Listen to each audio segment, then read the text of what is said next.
Ladies and gentlemen, good morning. It's a great pleasure to welcome you to the TICAD8 Business Forum Day 2 morning session. Thank you to each and every one of you for being here with us today. It's time to start this event. My name is Mahdi Kato and I'm your MC for today.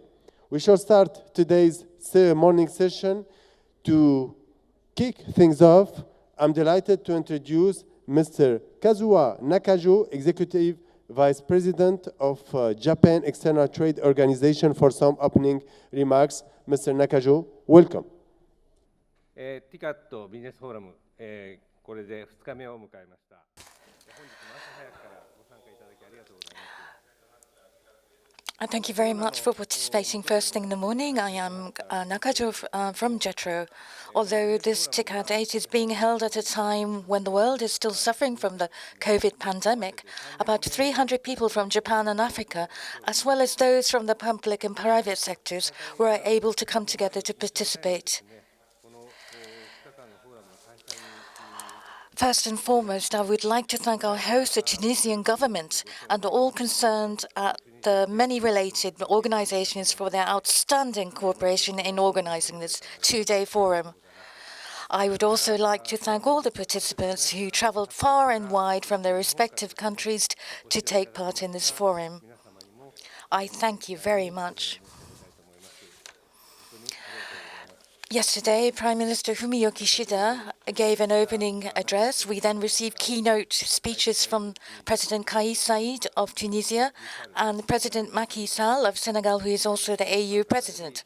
We also received addresses and presentations from Keidan Ren, Keizai Doyukai, and the Union of Tunisian Industries, Trade and Traditional Industries, UTICA, as well as leaders from the public and private sectors.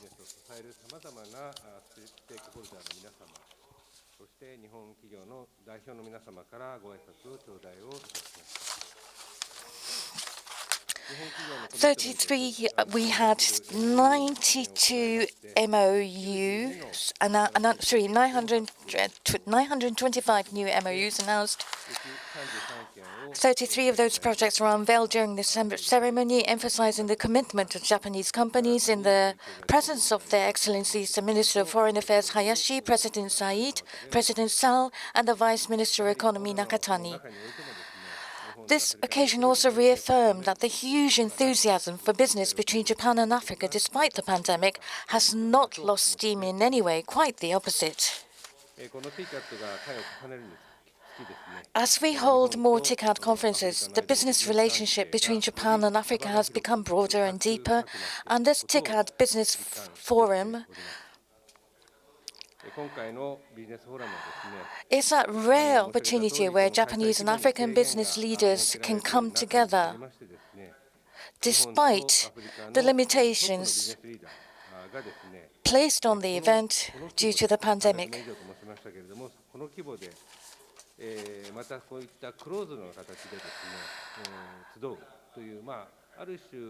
This is a rare opportunity indeed, despite the restrictions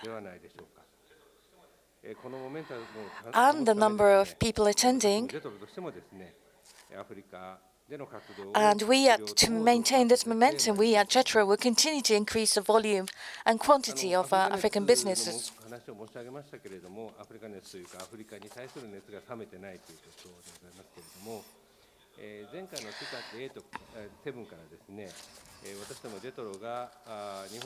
Since the last TICAD7 in Yokohama, more than 1,000 business news and research reports on Africa produced by JETRO have been accessed more than 1.2 million times. Videos in particular have proved to be very popular.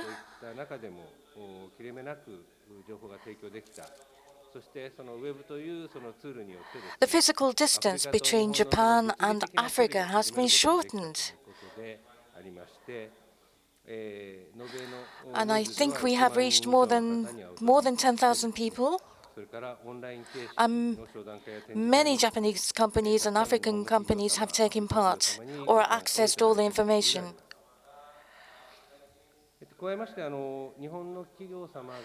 Regarding business meeting opportunities for Japanese and American companies,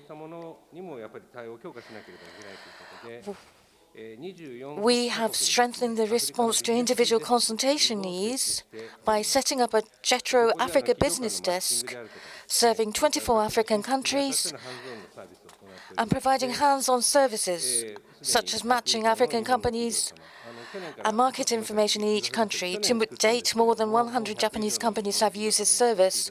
This was set up in June last year.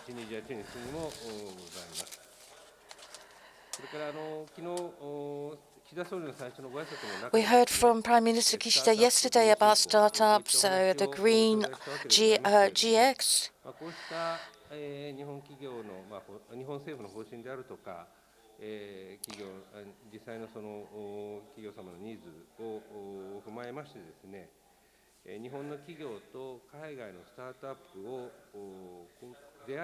So we set up a launched digital platform in response. We launched JBridge, a platform for Japanese companies and overseas startups in Africa, based on our huge expectations in the innovation field.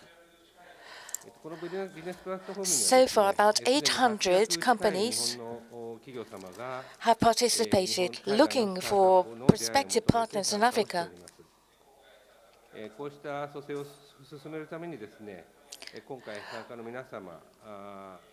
We urge Japanese and African companies to take full advantage of this platform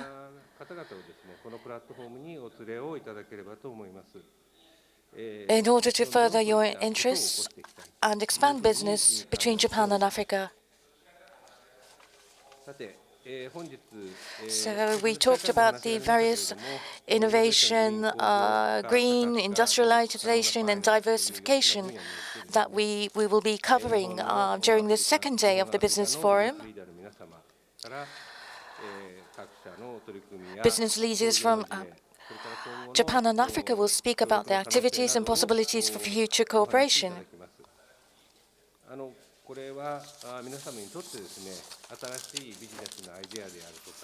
This will be an opportune moment to absorb new ideas and explore new frontiers.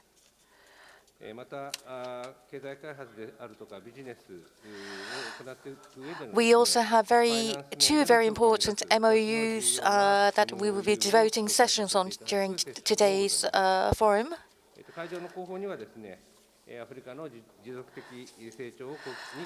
And furthermore, within this venue, we have set up a special exhibition corner on Japanese products and technologies that contribute to sustainable growth in Africa.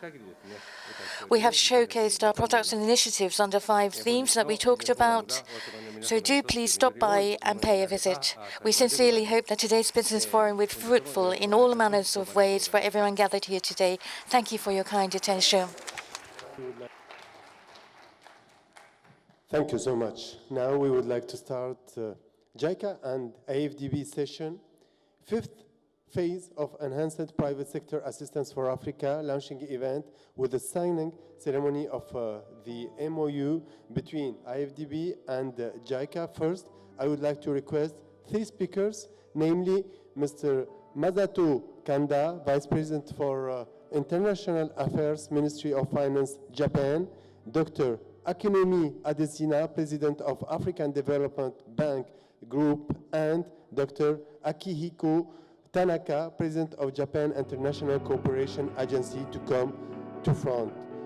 Please. Thank you very much. I would like to request Mr. Masato Kanda, Vice President for International Affairs, Ministry of Finance, Japan, to deliver your speech. Please. Good morning, President Adesina, President Tanaka, distinguished participants and guests from Africa and Japan, ladies and gentlemen. It is a great honor to address you all at this ceremony for the 5th phase of the Enhanced Private Sector Assistance for Africa Initiative, or EPSA 5. Africa is facing multiple crises. It has suffered from shocks we never imagined at TICAD8.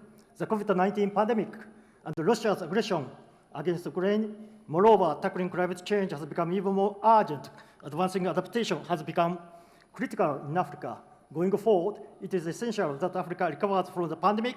To do so, strengthening the health sector has become more important, and advancing digitalization will offer many benefits. In addition, Russia's aggression has made it a priority to ensure food security. Finally, the pandemic and rising food and energy prices driven by Russia's aggression are exacerbating Africa's debt positions. Japan stands by African countries that tackle these tremendous challenges while fully respecting their agencies. And EPSA, Japan has been providing comprehensive support for private sector development to foster sustainable and inclusive growth in Africa. Today, the African Development Bank and Japan would like to announce joint financial cooperation of $5 billion from 2023 to 25 under EPSA 5. This consists of $4 billion under the existing window and $1 billion under a new special window. Indeed, Japan will establish this special window to provide financing to countries that are making progress in enhancement of debt transparency and sustainability and other reforms, thereby making steady and significant improvement in their debt situations. Given the importance of food security, we will also add agriculture and nutrition as a priority area under EPSA 5. We intend to intensively support African countries in 4 priority areas: electricity, connectivity, health, and agriculture and nutrition, so that they can address current critical challenges such as climate change, health, and digitalization, as well as food security. Japan has already initiated deliberation on concrete cooperation under EPSA 5. First, to address the issue of food security, Japan will offer support amounting to $300 million. This will be co-financed with the African Development Bank's emergency package, which totals $1.5 billion.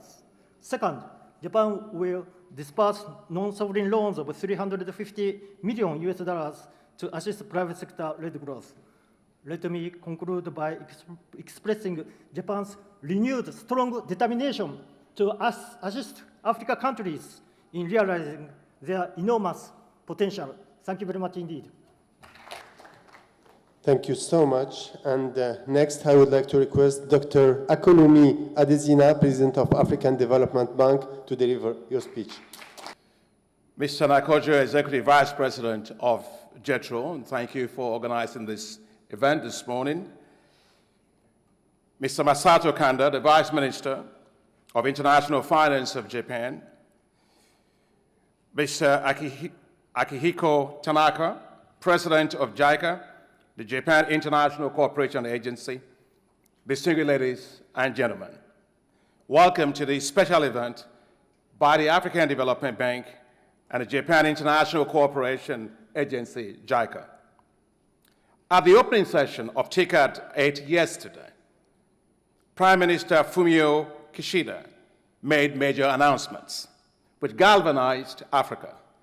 This included $30 billion in financing in support of Africa. Of particular note to us, and I was brimming with smiles, was that the African Development Bank will be getting $5 billion of financial support from Japan in support of the enhanced private sector assistance for Africa, EPSA. He also announced $300 million in support of the African Development Bank for its African Emergency Food Production Facility to deal with the whole issue of the externalities arising from the Russian war in Ukraine on food security in Africa. I was simply elated. The African Development Bank was elated, and Africa was elated. I would like to thank Prime Minister Fumio Kishida, the Vice Minister Kanda, and President Tanaka of JICA most sincerely for these major announcements, which will go a long way in our efforts to transform African economies. The enhanced private sector assistance for Africa, EPSA, is an excellent example of how we should be working together to accelerate Africa's growth and development. EPSA is the largest and longest-standing bilateral partnership of the African Development Bank with any of its 81 shareholder member countries. So Japan is very special to the African Development Bank. Over the past 4 phases of EPSA, the government of Japan through JICA and the African Development Bank have contributed a total of $13.3 billion in support of projects in Africa. And much has been achieved, including 30 projects covering transport, energy, as well as lines of credit to several financial institutions, private equity funds, and project finance for public-private partnerships for infrastructure. I am especially thrilled to be with you here today to sign a memorandum of understanding for the 5th phase of EPSA, EPSA 5. EPSA 5 will be implemented between 2023 and 2025 with a joint co-financing target of $4 billion. Now that is $500 million more than EPSA 4.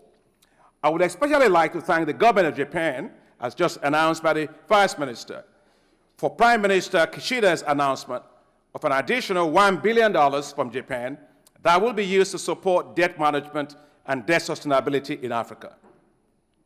The newly signed initiative will focus on the critical sectors of energy, digital connectivity, transportation, agriculture and nutrition, health, and all of which are key strategic areas of the high 5 priorities of the African Development Bank.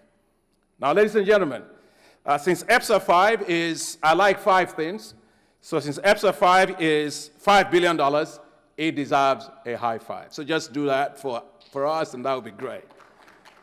So here is high 5 to you, Vice Minister Kanda. High 5 to you, President of JICA, President Tanaka. And here's high 5 to all the staff and colleagues of the Japan Ministry of Finance, JICA, and the African Development Bank. Together, let's use EPSA 5 to deliver more for Africa. Arigato gozaimasu. Thank you very much. And high 5 to you. Thank you, Dr. Adesina. Thank you so much. For our final speaker, I would like to request Dr. Akihiko Tanaka, President of Japan International Cooperation Agency, to deliver your speech. Thank you. Dr. Akiyumi Adesina, President of the African Development Bank Group. Excellency, Masato Kanda, Vice Minister of Finance for International Affairs, Japan.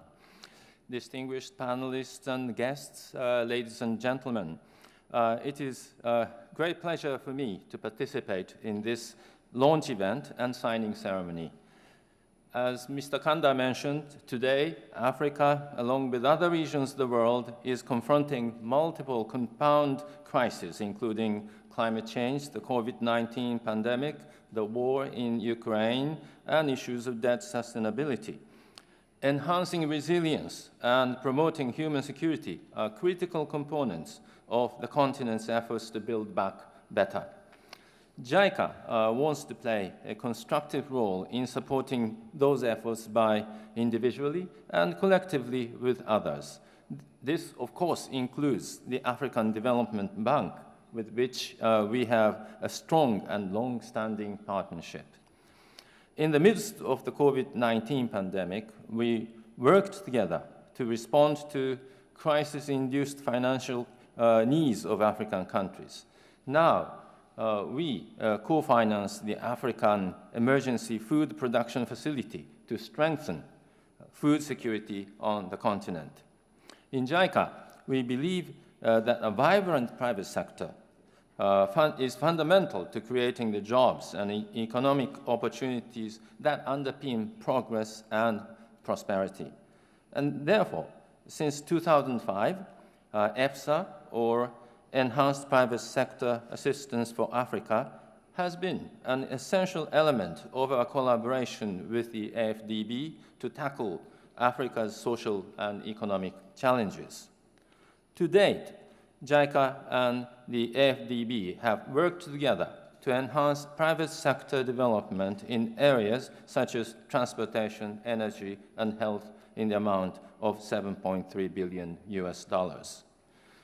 I really commend the launch of EPSA 5, as announced by Mr. Kanda, in response to needs resulting from the compound crisis facing the continent. The new framework rightly expands the sectors eligible for financing with a target of $4 billion. I strongly believe that new MOU between JICA and AFDB will play a central role in achieving the EPSA 5 objectives.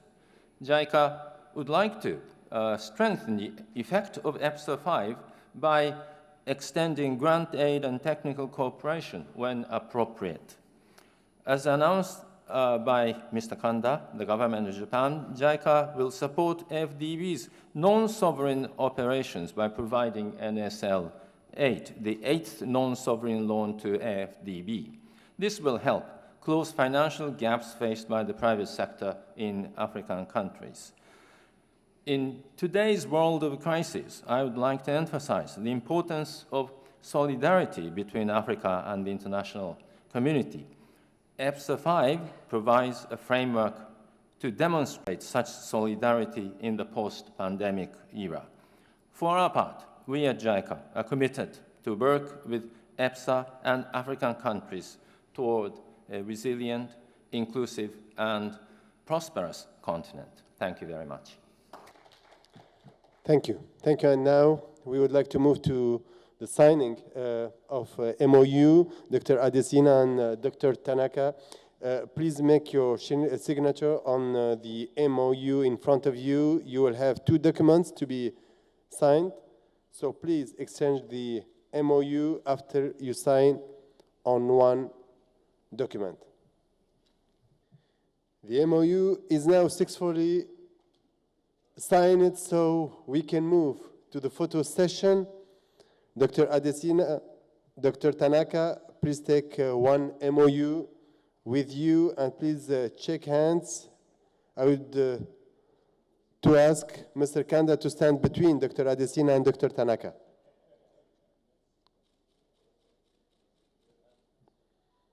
Thank you. Thank you so much. Thank all the speakers. EPSA launching event with the signing ceremony of the MOU is now successfully concluded. Once again, please give them a big round of applause.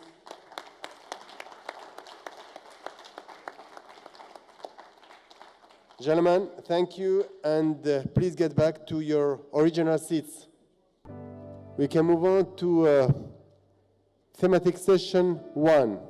This session aims to explore new business and investment opportunities that will drive change in Africa, with presentations by companies showcasing innovative technologies and ideas from both Japan and Africa.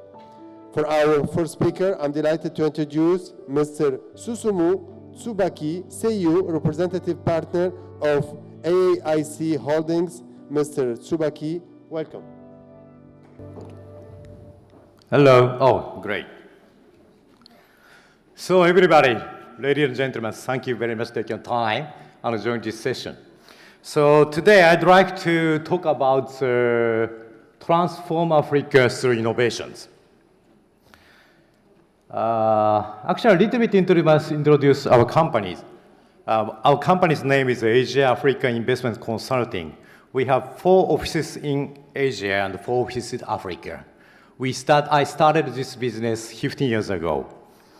So actually, today is innovation. So we start up the Japanese first private equity fund focused to Africa, and the keyword is leapfrogs. As you know, it means so the frogs jump, the legacy, everything. So I published this paper last year. Actually, it's very thankful for many Japanese, only Japanese, so that's a great impact, I guess. I'd like to talk about a real example from our investment. This slide shows you about our first Africa Health Fund investment portfolios. We have 30 portfolios now. Actually, for about high advanced medical, and 18 is the healthcare tech, digital health field.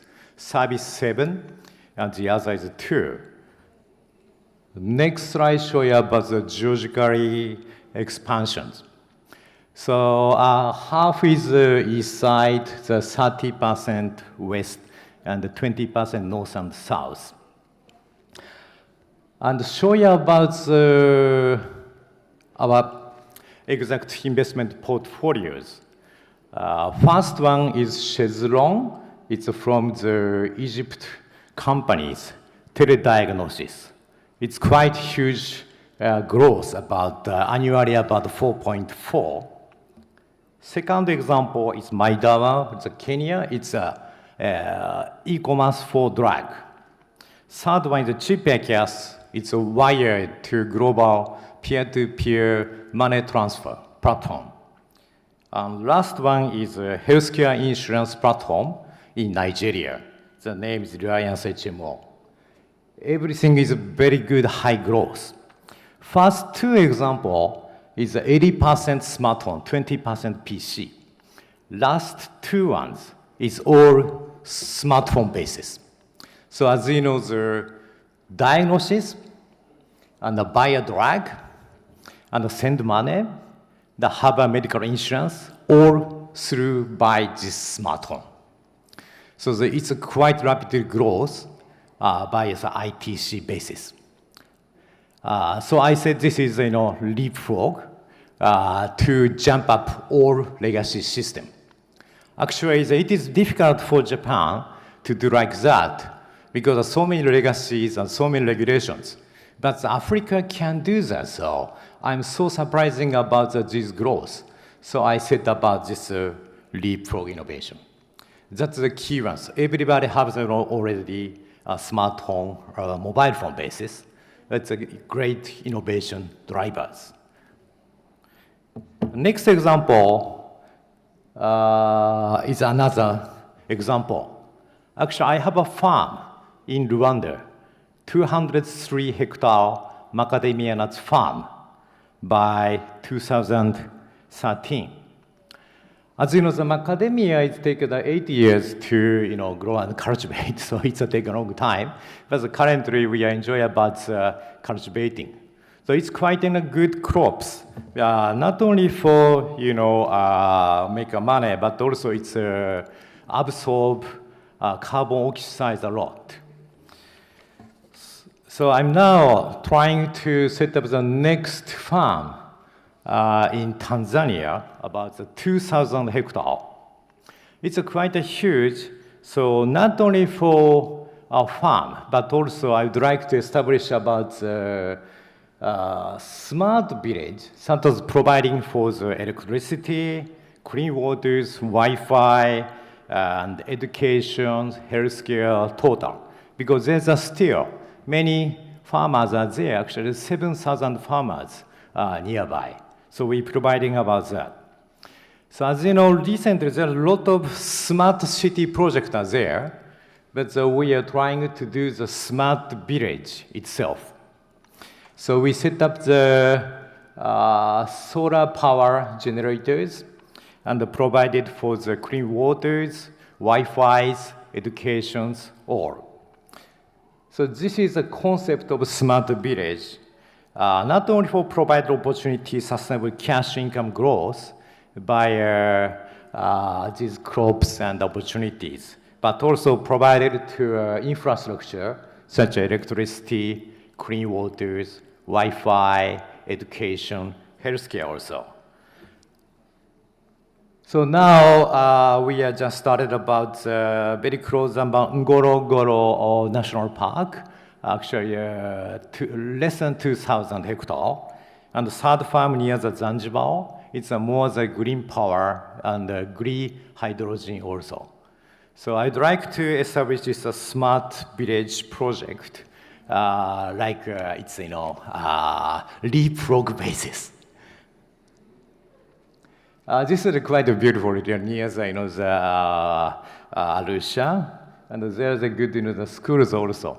The children is very nice, but there is no electricity now, no Wi-Fi. But I'd like to produce here. It's a smart village. I think it's a leapfrog innovation in Africa village. Okay, so anyways, thank you very much. We have only 4 minutes time, so very nice pleasure to meet you. Thank you very much. Thank you. Thank you, Mr. Tsubaki.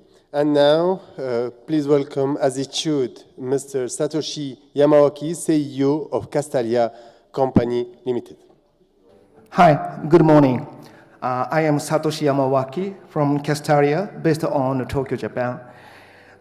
First of all, I'd like to thank all the TICAD officials for inviting a small company CEO like me to this event.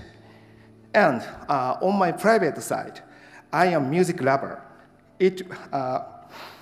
So it will be an unforgettable experience in my life to have that, truly a night in Tunisia.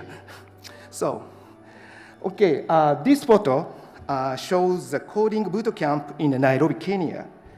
One girl walked to us, then she said, "I enjoyed last time the boot camp, so I come this time too." So this is the last time the material. This is very important for me. That was an unforgettable moment in my life. So, Castalia, our goal is simple, education for change. Castalia uses the digital, mobile, and online technologies to solve the existing educational issues. We are engaged in 2 businesses. The first is mobile learning. Castalia has a platform that allows anyone to easily create educational apps. This photo this photo is from the hygiene education for the midwives in Tanzania. The second is the coding education. A coding learning service that allows anyone to learn from the children to adult, from the schools to the individual. This photo shows the boot camp for the kids in Nairobi, Kenya. Okay, sorry, it's very cheap. This is a big map posted next to my desk in Tokyo office. You may not be able to read it. Sorry, it's written in Japanese.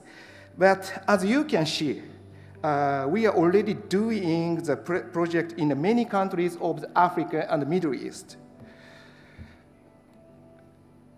Because our strategy is education scalability on population growth. Our solution also achieves sustainability too. This is the population of Egypt. So can you see the tremendous population growth from the age 0 to 9 years old? Can the same education be provided to a generation of the 3 million more children?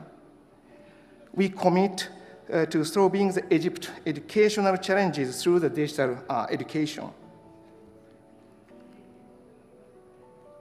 And next is the population of the Kenya. The generation just needs education from the 5 to the 19 years old. And the generation just needs the training from the 20 to 39 years old are 67% of the total population in Kenya. Creating the jobs for the younger people is definitely the big issue, not only Kenya, for Africa.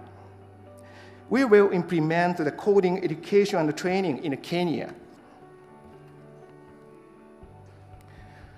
Of course, Castalia is a private sector, private company. So we need to seek short-term sales and the profit.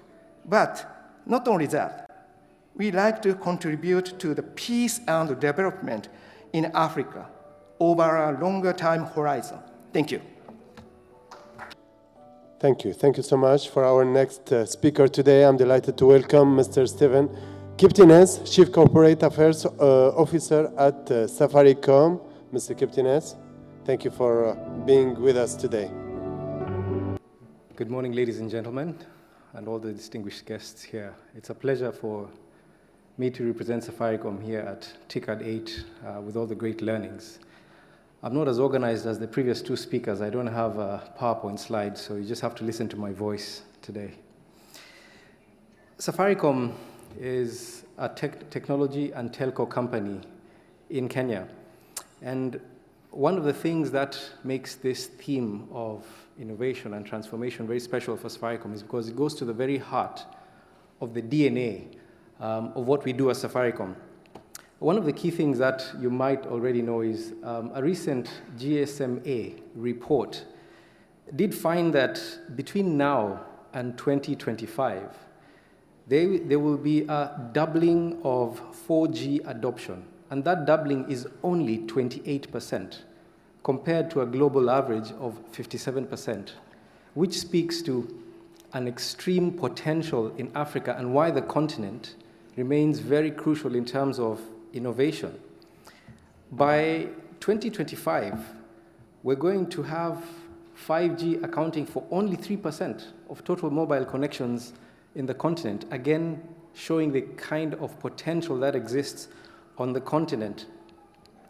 What that speaks to us as Safaricom is that innovation around connectivity in terms of networks and devices remains very crucial to ensuring that the continent can leapfrog, as was said by the earlier speaker. We have a very youthful population on the continent. We will have approximately 2.5 billion people on the continent, majority of whom, upwards of 70% of whom will be youth by 2050.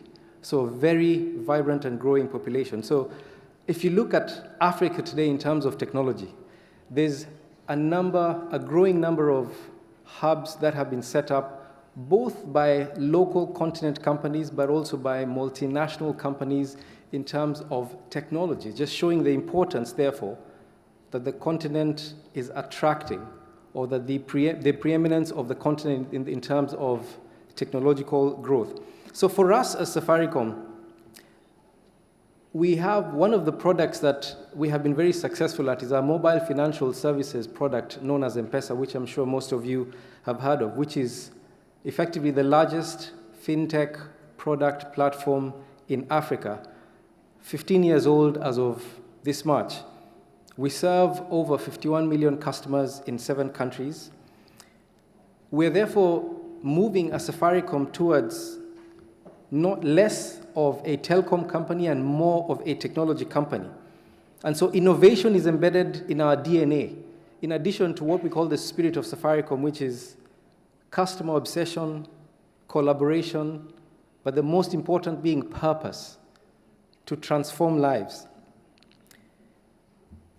Smartphone usage is increasing, but it's not at acceptable levels yet on the continent. So innovation around the creation of smartphones remains crucial. On our network, we have about half, or slightly more than half of our subscribers who are on feature phones, so non-smartphones. So one of the things we're doing is to make available certain products. There's one we call Lipa Mdogo Mdogo, which in Swahili means pay slowly, slowly, so that you can access a smartphone at the price of between $10 to $20, where you can actually pay 20 cents every day towards the acquisition of the mobile phone. Because unless we innovate and move into a smartphone space, then it becomes difficult for our people to join the digital transformation of the continent. We also have products that make for the provision of affordable internet, broadband access. If our people on the continent cannot afford broadband, internet, cheap internet, then it doesn't matter what kind of devices they have. So innovation around the kind of products that would allow our people to access the internet in an affordable way is crucial. But perhaps the most important in our continent for us is the social impact that technology can have. At Safaricom, we have a team known as T4D, Technology for Development. And what that T4D team does is to spearhead social impacts in health, in education, and in agriculture. And these are the very core of the sectors that could potentially transform our continent. Safaricom is committed towards ensuring diversity and inclusion in how it innovates. So the story here is about innovating in a way that impacts the communities that we live in the ways that are close to their hearts and very close to the governments that we all live within Africa. So we have a couple of products that Safaricom has innovated around education, around health, and around agriculture. Perhaps what is also very important for us at Safaricom in terms of innovating to transform our continent is through having collaborations and partnerships. And TICAD8 is one such forum where collaborations can be grown, can be enhanced, and I'm sure that your experience on the continent is the very welcoming nature, not only of the governments, but of the businesses, because without that kind of collaboration and partnership, then the continent will continue to lag behind. We will not be able to leapfrog. Some of the partnerships that we have engaged in are with some of the companies here. One of the companies that we are collaborating very well in our new startup in Ethiopia is Sumitomo. So there's quite a bit that we're doing to grow a new network, a new technology platform in Ethiopia as one of the nascent African markets around telecommunications and technology. Safaricom recently partnered with Visa to create a global pay Visa virtual card, which almost reduces the potential instances of fraud around Visa credit card fraud to zero, so that you have a virtual card which is on your phone that allows all of our customers or Visa customers to access at any of the outlets globally without the risk of having to carry a physical credit card. Amongst other partners that we have partnered with include companies like Meta, UNICEF, Nokia, Microsoft, etc. In short, for Safaricom, innovation to impact the society and enhance collaborative approaches towards doing this is very central to how Africa can continue to grow. With that, I thank you. Domo arigato gozaimasu. Thank you so much, Mr. Kiptines. And now, please welcome Mr. Kohei Mutu, CEO of Double Feather Partners. Thank you so much, ladies and gentlemen. My name is Kohei, CEO of Double Feather Partners. We are venture capital funds primarily investing across Africa, Nigeria, South Africa, Kenya, Egypt, and Uganda, and so on, from early stage to later stage. And today, I would like to talk about traditions, innovations, and we see both in Japan and Africa. Let's begin by looking at this picture. This is a subway in New York, 1960s and 2020s. The way we consume the news and information has been changed dramatically within such a short period of time. And the next picture, it shows that on the left side, this is a 1900s in New York, Fifth Avenue. You see that most of the cars on the streets are horse carriage, and there's only one car. In the next picture, it shows that 1913, after 13 years, entire city on the streets, you don't see any horse carriage anymore, and all of them are occupied by the cars. Within such a short period of time, the people's life can change, and innovations change the societies. And then this speed has been fast and faster due to that telecommunication network, and also investments in innovations. Speaking about innovations, there are so many innovative companies in Japan, as you can see in these forums. But let's look at the Japanese innovation from a different angles. What do you think this graph is representing? 54% Japan, 40% Germany, 4% Netherlands. There are around 6,000 companies that is more than 200 years old in the world. And around 54% of the company, around 3,000 companies are Japanese. And sometimes traditions and innovations contradict each other. But there is a proverb in Japan that traditions is series of innovations. And I think that investments in innovations is that protecting the traditions, upscaling economy, and then growing that economy. And then as investors, we like to capture and support those companies who can contribute to the society in protecting that traditions, upscaling that culture through the innovations. And when you look at the investments and innovations, comparing to Japan and Africa, Around 5 billion US dollar has been invested in Japan last year, and 4 billion US dollar has been invested in Africa. And this year, Africa will surpass around 10 billion benchmark, and in Japan will be top on 7 billion US dollar mark. That means that African venture capital field will surpass that of Japan. And Africa, the venture capital field has been increased by the end of this year by 40%, while Japan only increased 40 times, and Japan has been increased the last 5 years only 4 times. So there is 10 times big difference between Japanese economic growth, venture capital investment growth and that of Africa.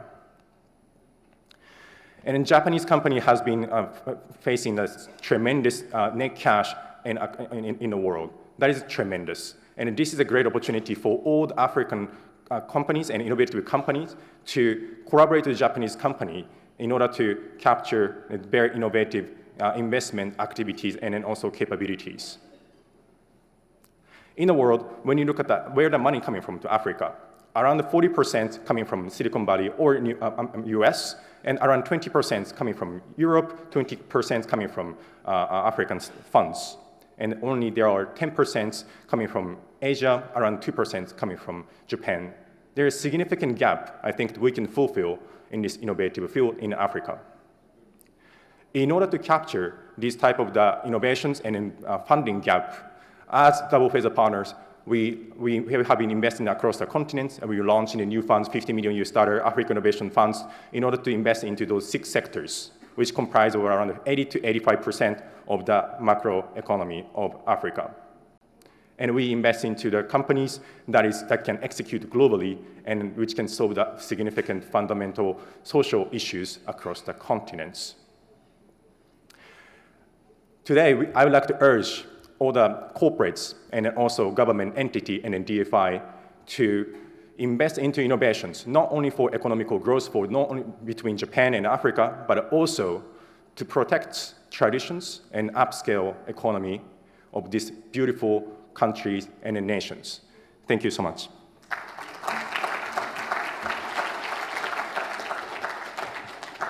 Thank you, Mr. Mutu. Thank you so much. And next up, I'm very pleased to introduce Mr. Michio Kondo, Managing Director of Fujifilm Healthcare Middle East. Mr. Kondo, welcome. Good morning, bonjour, ohayo gozaimasu. My name is Michio Kondo. I am the Managing Director of the Fujifilm Middle East FZE. It is with a great sense of honor that I did address you all today. I'd like to explain how Fujifilm can play an active role as your partner in providing universal health coverage to people throughout Africa. This is our whole product portfolio. I'd like to explain today one unique product, X-Air. The portable X-ray unit FDR X-Air is a 3.5 kg lightweight that can be easily transported is an indispensable tool. With a built-in battery and the capability of running off of solar power, FDR X-Air can shoot in environment where there's no electricity.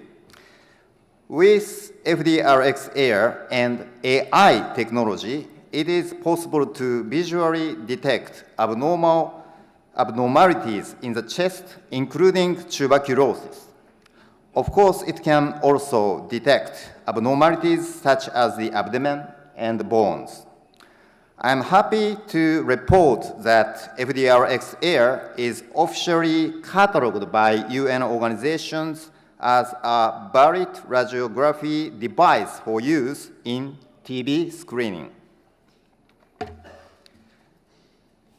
With the FDR X-Air, Fujifilm is successfully promoting the screening for TB in 24 countries worldwide, where access to medical treatment is still normally limited, such as mountainous locations, remote islands, and the desert area.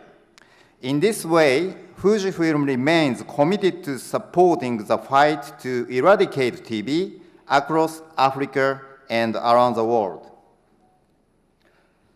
Having experienced these activities, we think there are many factors which limit the provision of crucial primary care for illustration purposes. Here is an oversimplified look at the issues. The national and district hospital levels have the capabilities to provide advanced care, yet these hospitals are overcrowded. One of the reasons for this is that patients are flooding the hospitals rather than being treated in the primary care centers. In order to change this situation, the primary care center structure needs to be radically improved. Underfunded primary care centers need tools and equipment for preventative screening and primary testing. Fujifilm wants to contribute to Africa throughout the entire medical value chain. At the national and district level hospital, we would like to enable the provision of medical treatment for serious ailments and crucial emergency care. To achieve this at the primary center level, we envision facilities which can perform necessary screening and primary treatment with equipment such as the FDRX Air. In this way, primary center level, we envision facilities which can perform necessary screening and primary treatment with equipment such as the FDRX Air. In this way, we can expedite the creation of an environment where primary care can be in reach of all people. For this purpose, I am pleased to announce today that Fujifilm is going to do our best to expand the primary medical care function created on X-ray images to the capabilities resources for enhancement of primary care in African countries. Thank you for the time today to address you and for your consideration of how Fujifilm can play an important role in charting a new course towards universal health coverage on the African continent. Thank you very much. Thank you, Mr. Kondo. And now I'm very proud to invite Mr. Badreddin Waili, President of Verme Group. Hello, everyone. Welcome for our Japanese friends. I think you had a very impressive speech by Safaricom, which is an African company proposing solution for the African continent. And I am proud to run a company that is an African company solving problem for international problems, international use cases. So we do software for banks and insurance companies, and we have 30 of the 50 more important financial institutions in the world. So including in Japan, where we are working with SMBC, but we also work with the European Central Bank, we work with Wells Fargo, Deutsche Bank, and others. And I wanted to tell you about this just to highlight that in Africa, you have a lot of talents, and the pool of talents is huge. And I think some of the colleagues before me emphasizes the fact that there are so many young people coming in these countries. So especially in technology, there is a lack of talents worldwide. And Tunisia and Africa has a pool of talent that is almost infinite. And I think one of the important things is how to leverage this and how to take advantage of that. It's not my only hat as running a software house. I also run a foundation, Fondation Tunisie, which is trying to help young people scale up their capabilities. And where you are in Japan, and I had the chance to visit Japan several times, the infrastructure is almost the same wherever you go. So either if you are in a small village or you are in a big city or in the countryside, you have internet, you have electricity, and so on. So the gap for the youth between big cities and small cities is not that much. While in countries like Tunisia or in Africa, you have huge gaps between the main cities and remote places. So if we don't provide, so we have two choices. Either we provide training and we provide inclusion and we provide financial means to these guys in remote places, and then they will become a huge asset for our countries. Or we let them apart, and then they will become potentially a threat for themselves and a threat for the whole world and the problem to be solved. So maybe my invitation to you guys is have a look at African resources because they are talented. Do not think only in terms of short-term business, but try to have a CSR approach, an inclusive approach, so we can prepare the future of the continent while leveraging the potentiality of this continent. Thank you for being here. Thank you for listening to me. Good luck for your works. Thank you, Mr. Badruddin Wali. For our next speaker, please welcome Mr. Mitsuhiro Muruoka, Senior Vice President and Chief Commercial Officer of NEC Corporation. Mr. Muruoka, thank you. Thank you very much for the introduction. Good morning, everyone, and government officials and distinguished audiences. I'm greatly honored to present NEC's activity and collaborations with African nations from ICT technology standpoint.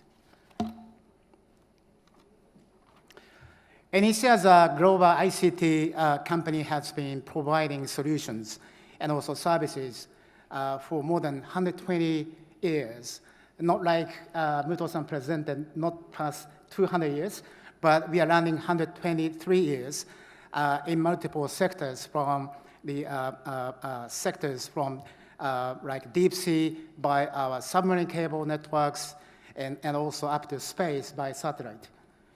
Here in this beautiful continent, our collaborations with the African countries are quite important to grow together and work together for decades of years. We are running the African business development for more than almost 60 years. So half of our company's history devoted to African continents and to resolve societal issues. NEC's operations in Africa is being carried by NEC Exxon, headed by Karel Kucher, as CEO and his team members to provide ICT solution technologies to market needs and also societal challenges. We partner with NGOs and also United Nations agencies, international organizations, and also governments around the globe to leverage innovative technology to resolve societal issues and also market advancement towards achieving SDGs goals. TICAD is the most important and also a relevant platform for us to, not only for us, but also private and public sectors to accelerate our advancement, also engagement faster and also stronger.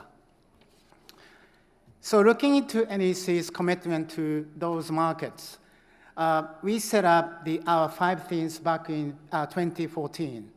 And next year, the United Nations announced their SDGs goals in 2015.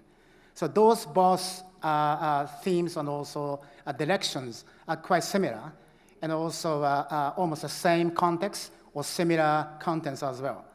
So we are, one of our company's purpose management has pursued these themes together with SDG goals for creating a brighter world. So now let's take a look at 3 key examples that NEC has been doing globally, of course, in the African continent. First, we'd like to emphasize that our solution with renewable energy is indeed environmentally friendly through our technology so-called HSS, hybrid storage solutions, with artificial intelligence capability, and this can help significantly reduce CO2 emissions in relation to climate change. The next case I'd like to share as our second example is subsea cable network and the deep ocean. This is the first and longest connectivity between even over continent from the Africa and also Latin America, working closely with Angola and also Brazil. Of course, Japanese export and import financial arms, JBIC, helped a lot NEC, and also those two countries, together with the private bank, has collaboratively supported NEC project. NEC has been contributing further development of African nations with better connectivity to support high-capacity network for increasing demands beyond geography. So last case, I want to share two examples. The many children around the world lose their lives from diseases without appropriate vaccine and treatment due to no ID identifications, I can say. So we have known that 1 in 3 children has no identifications and is not recognized by the authorities in those developing countries. NEC has successfully developed first in the world biometrics technologies to capture less than 5-year-old children fingerprint images. Thereby, using technology can identify these children and contribute to fair distribution of vaccines. But at the same time, this year, we are proudly be awarded by CEPI, that's vaccine organizations in Europe. We are awarded, and we are now started development together with our internal resources and also external resources in order to cope with any challenges against the coronavirus-based vaccine. So we need to achieve within 100 days to produce those vaccines using artificial intelligence capability. So we are very proud working together with African nations and going through together to resolve those societal issues. Thank you so much for your kind attention. Thank you very much.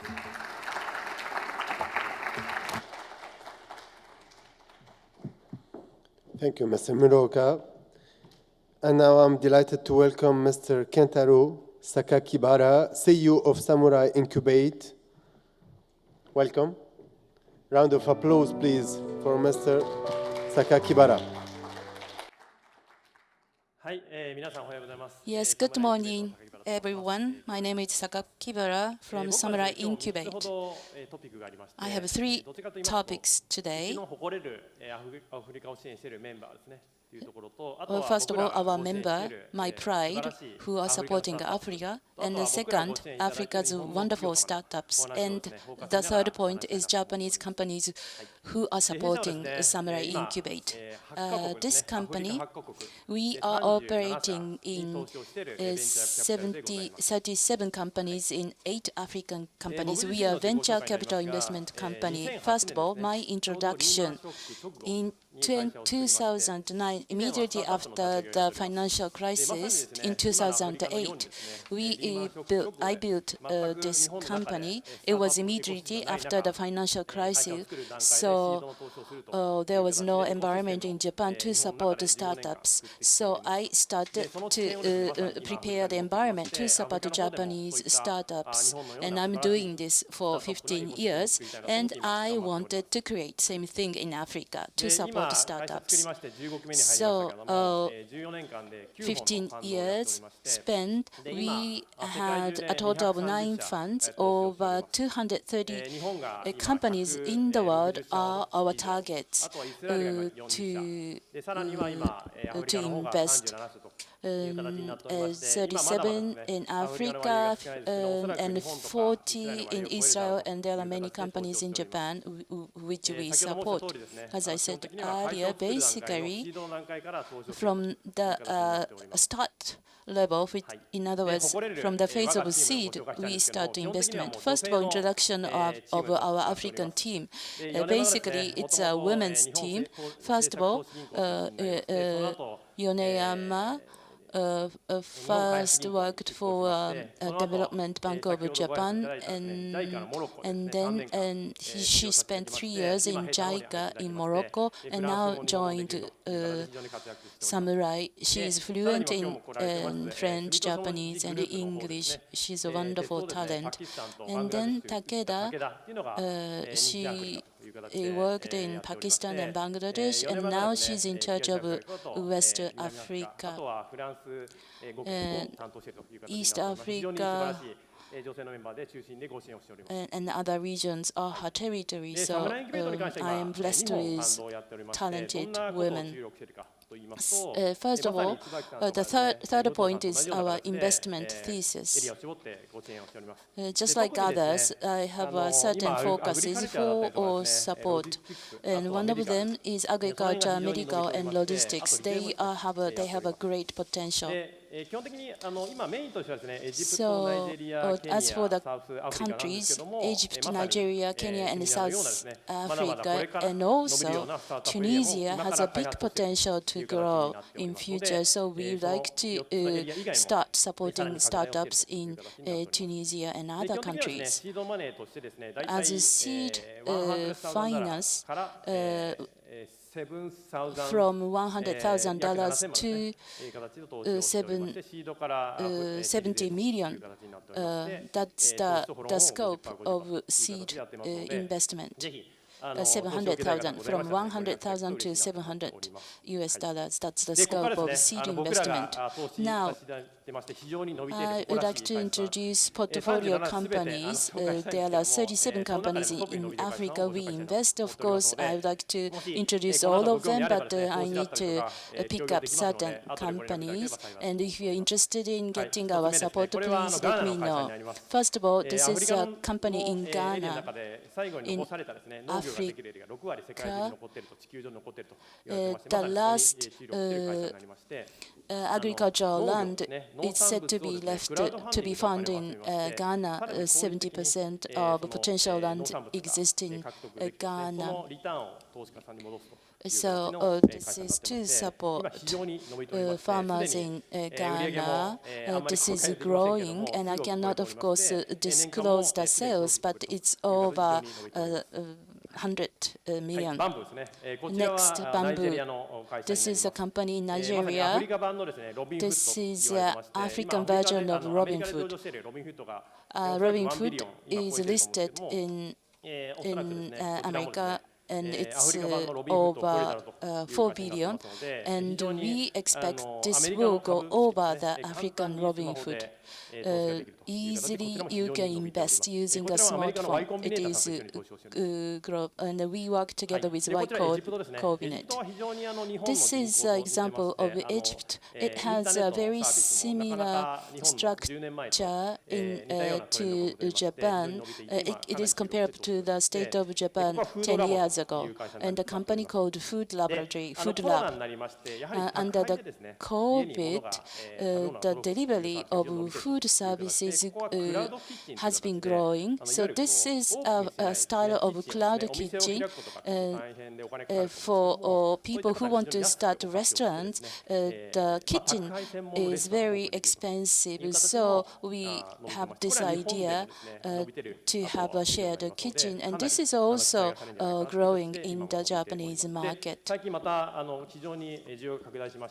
And the demand is expanding, so we are on the way to expand this area of cloud kitchen fivefold.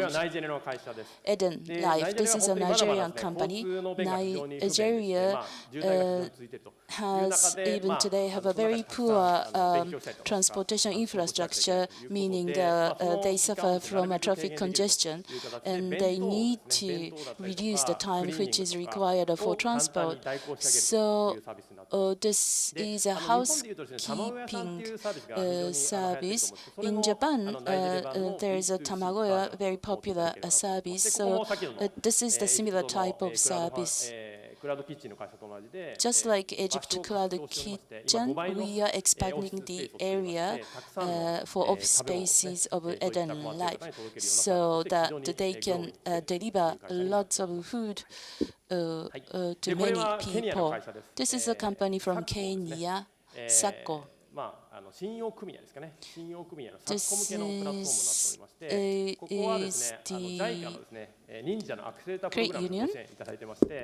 すでに年間で$1 ビリオンのトランザクションがあるというふうに最近言っております。 And the transaction I heard is over 1 billion.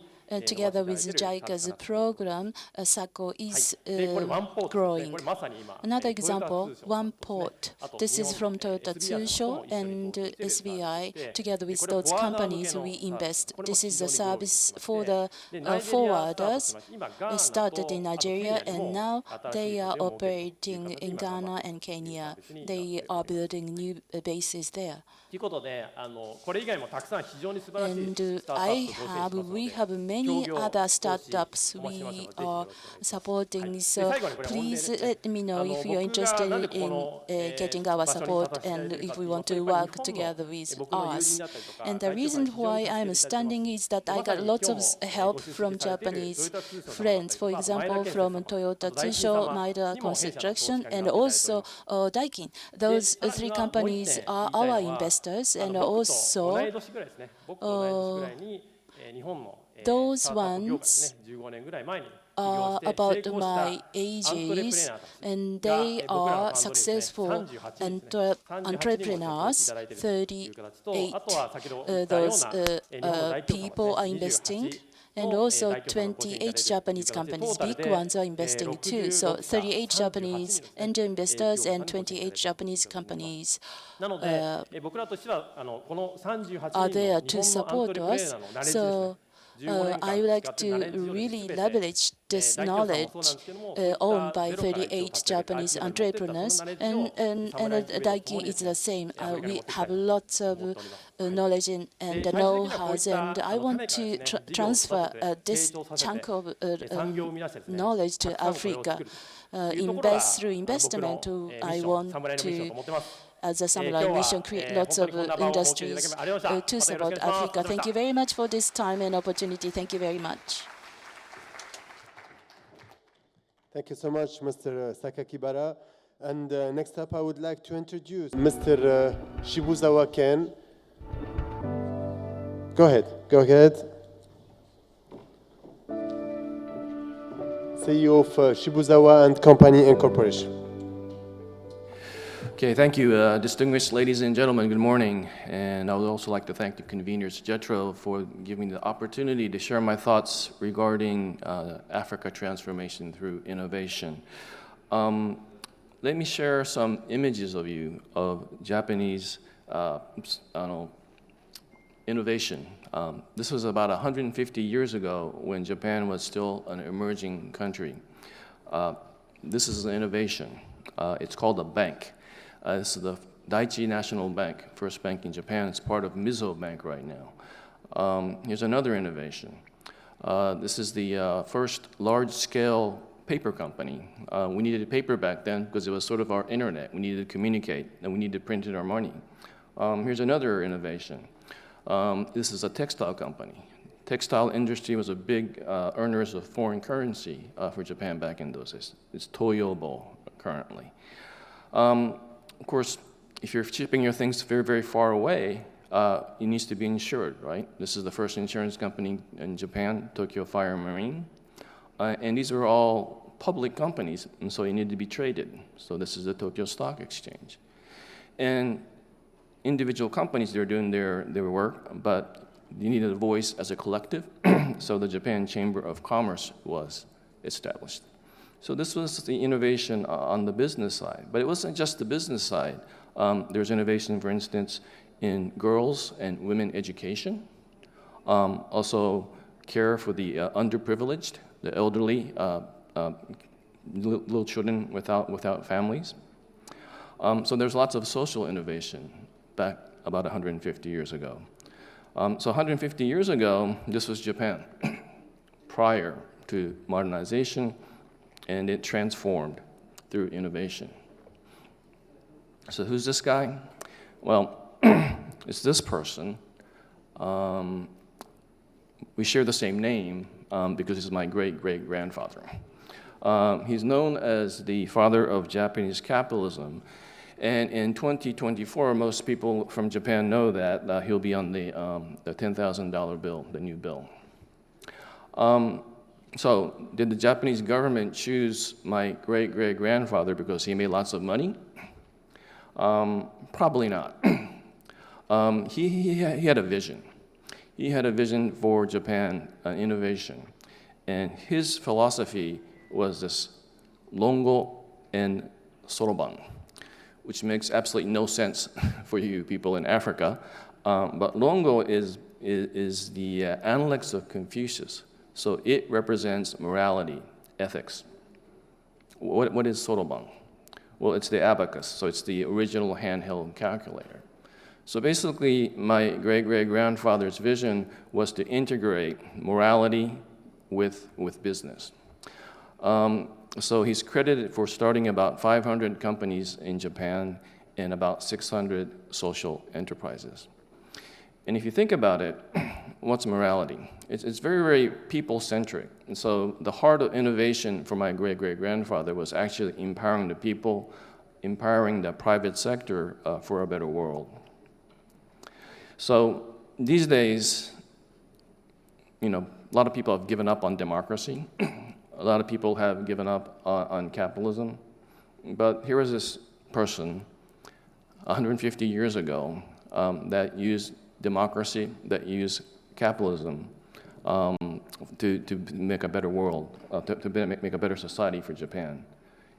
And one thing I might add, in a non-Western context. Both democracy and capitalism was important in Japan, but in a non-Western context. So me personally, currently, there are problems with democracy, there are problems with capitalism, but I haven't given up on it yet. Here's another person that hasn't given up on democracy or capitalism. This is our Prime Minister, Mr. Kishida. He made some announcements with us yesterday. His economic policy is this new form of capitalism. And I've had the honor to serve on his council for the last 6 to 8 months to figure out what this new form of capitalism was all about. So where's this new form of capitalism trying to go to? It's trying to go to this thing called the virtuous cycle of growth and distribution.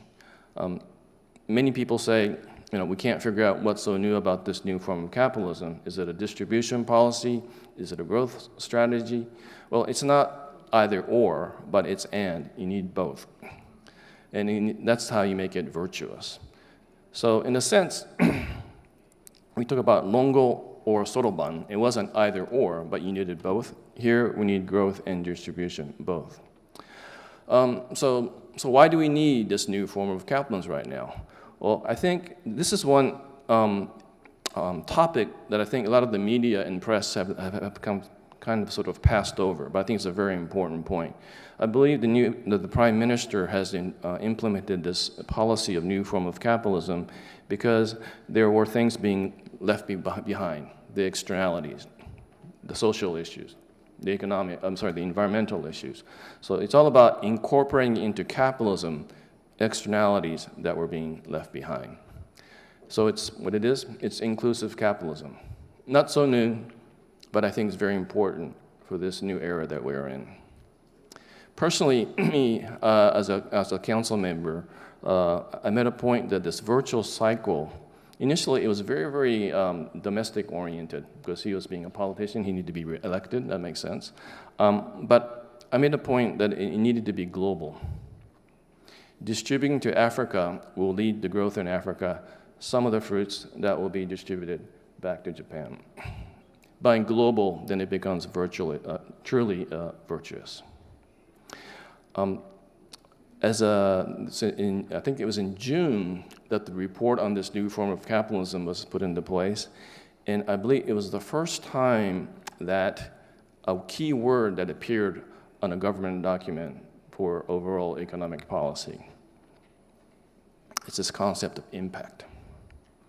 So yesterday, Chairman Iwai, Keizai Doyukai, Africa Project Team Chair, I'm the Vice Chair, he made an announcement for us that we're in the plan of launching a impact fund for Africa.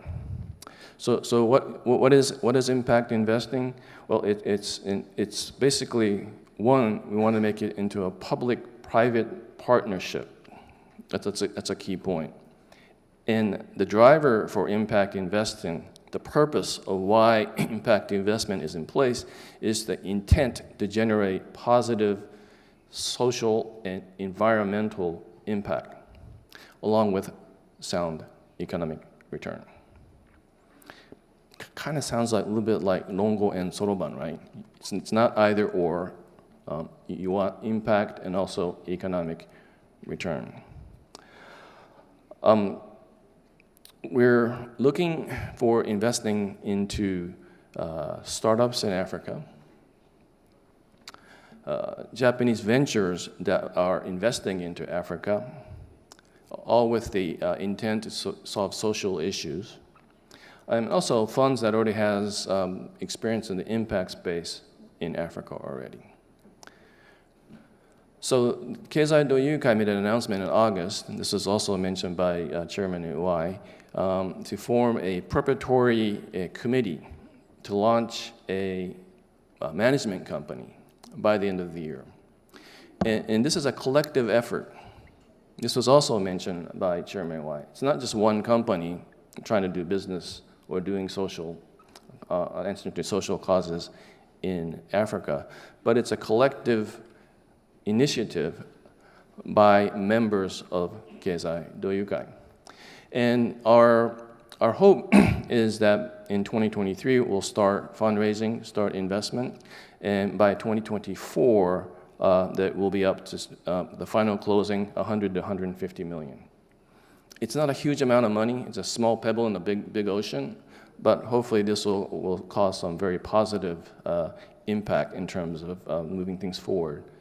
We're trying to form an ecosystem in Japan to nourish this sense of impact investing from Japan to the world, in this case, Africa.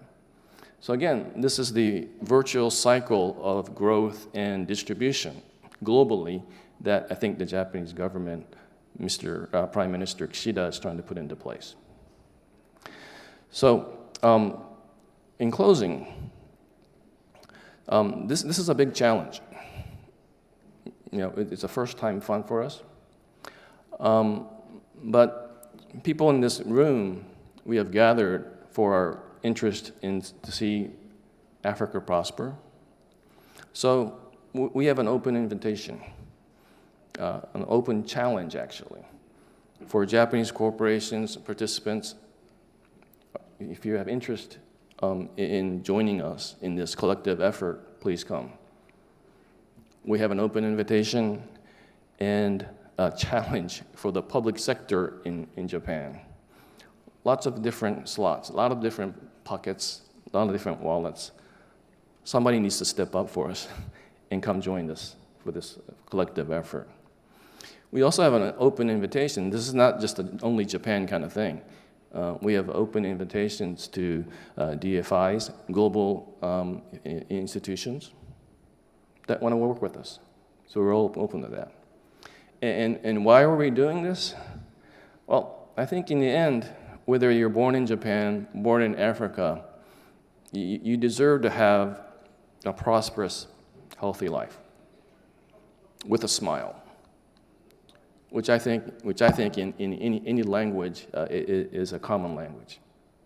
So again, this is a big project. We need the help of all of you. And again, this is not just for Japan, but it's not made in Japan, made by Japan, but made with Japan, with Africa, for mutual prosperity. So thank you very much for your attention.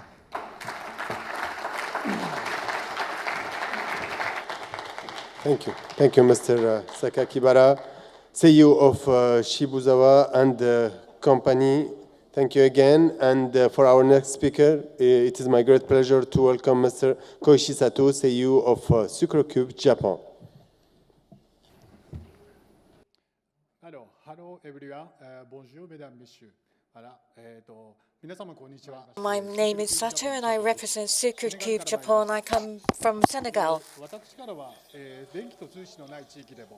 I would like to talk to you about a project that makes digitalization possible even in areas with no electricity or telecommunications.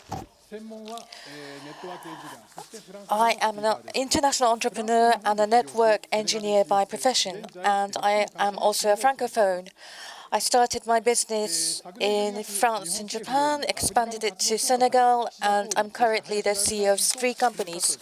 Last year, I had the honor of having a commemorative photo session with Prime Minister Kishida, recognized for our work in Africa. Here is my team. They tell me that they enjoy working with diverse nationalities and our gender-balanced team structure. So why is our work so enjoyable? It's because of our philosophy and vision. And why are we in Africa? It's because we are aiming to reach the right-hand top of this pyramid, Africa's economic growth. Africa's exports earn foreign currency, which will make development possible. For that to happen, we need technology transfer, education, and safe medical care and maternity care. It's not only about the economy, but also about the challenges that individuals face, and electricity and telecommunications help find solutions. In addition to the lack of electricity in many parts of Africa, many rural areas also suffer from the lack of high-speed telecommunications. This has only widened the gap between capital cities and rural areas. We worked with the health sector, bringing electricity and light to 10 hospitals in unelectrified villages. What we did this year was to tackle the challenge of making remote learning possible to remote areas with no 4G or other signal coverage. The solution we arrived was to make key-powered digital solutions which placed equipment where needed to send radio waves. Using very tall antennas and a solar power system, we connected schools with a unique network and streamed content from the Ministry of Education. Here's a video of what we did.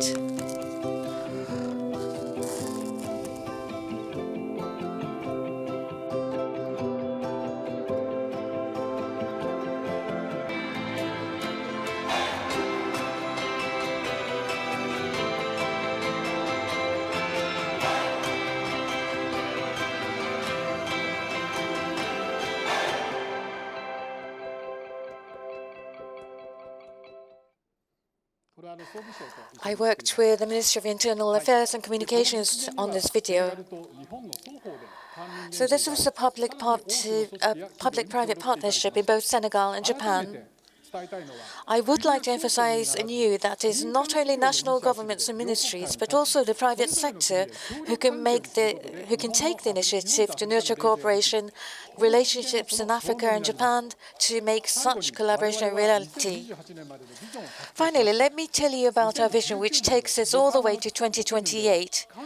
At TICAD8, we decided to bring together public and private sectors, as well as startups and large companies, and present the result of our efforts at TICAD8. And here I am today. In 2025, TICAD9 will be held in Japan, and we plan to recruit more investors and get our African operations off the ground during the next 3 years. In line with the Smart City initiative, we will set up a solar power plant and data center in the city of Sanjara. We will also set up our own factories, creating local industries, creating jobs, establishing logistic warehouses, thereby supporting exports. We plan to do all this in the next 3 years. Thank you very much. And finally, I took part in the MOU yesterday. Please notice Mr. Tsunemasa in this photo. He's on the far left, and he is from Warp Face in Japan. Merci à vous. Merci pour vos efforts d'essayer de parler en langue française. Thank you for your commitment. Thank you for your efforts. Next, I'm delighted to welcome Mrs. Marie Mwanji, CEO of Data Integrated Limited. Mrs. Mwanji, Welcome. We are proud to have you here. Good morning, everyone, ladies and gentlemen, distinguished guests. Glad to be here. My name is Mary Mwangi. I'm the CEO at Data Integrated. I will have to apologize. I do not have PowerPoint presentation. I will just read through my presentation. Thank you. Our company, Data Integrated, is a company we formed in Kenya to work with these SMEs. But in particular, we work with the public transport sector, the buses. In Kenya, we call them the matatus. And what we found out was that in the Africa environment, the public transport is a bit disorganized. It is not formalized, and what happens is it's fragmented. Different people own the buses.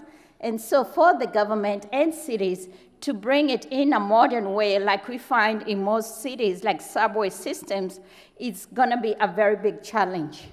And the governments are not well funded to build these kinds of infrastructure.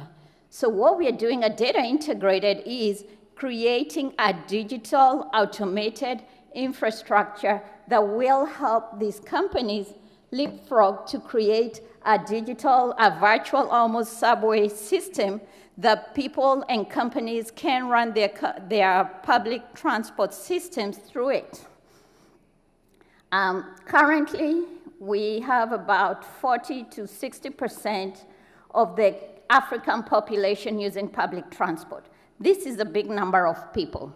And so to bring this together, we had to take a step back and look and see, how do you digitize such a huge number of buses and services that are being provided from the owners to the commuters and everybody else, and by the government. So we have been able to build this through adding devices and also building software as a service for the companies. And also we were happy to have Toyota Tsusho come in as part of our partners. And with some of their help, we are able to get funding that allows us to continue building for the environment and for the people within the continent. We add payment services, we add the technology, the buses that we bring in, and then through this collaboration, we are able to go out to the field. They bring a certain partnership that we as Data Integrated would not have managed to do on our own. So some of the services we do, we are required to put devices in public transport vehicles. So when Toyota sells vehicles in Kenya, we come in and we put those devices in the vehicles. We were also able to go out and get a government project that Toyota itself came in with its expertise and also with the financial backing. And with this, we are able to build a command center that the whole government of Kenya will be able to monitor and regulate commercial vehicles and public transport in the logistics side to know that they are following regulation, and also to help curb some of the accidents that we see on the road due to overspeeding and non-compliance within the public transport industry. This also helps us to expose this data to commuters who are able to use this information to know where to get their buses, how they're going to go on, and how they can transit from one station to another. We are also able to bring a cashless system that will allow passengers that are traveling to use their cards to pay within this. So as a startup, I can say this kind of collaboration between a Kenyan startup and the Toyota Tsusho, the Japanese company, has been very useful, because one of the things is that this investment looks at it in the long term. And we believe that through this, we can practically transform not just Kenyan public transport systems, but also across Africa. Thank you so much. Thank you. Thank you, Mrs. Mwangi. And now it is my great pleasure to welcome Mr. Takao Ikeda, Managing Executive Officer, Global Business Division, Topan Inc. Ladies and gentlemen, I was just given an introduction. My name is Takao Ikeda, Managing Executive Officer of Toppan Inc. First of all, it is a pleasure to be here with you today, and I would like to thank you for giving the opportunity to introduce our company, Toppan. I would like to make a speech according to this agenda.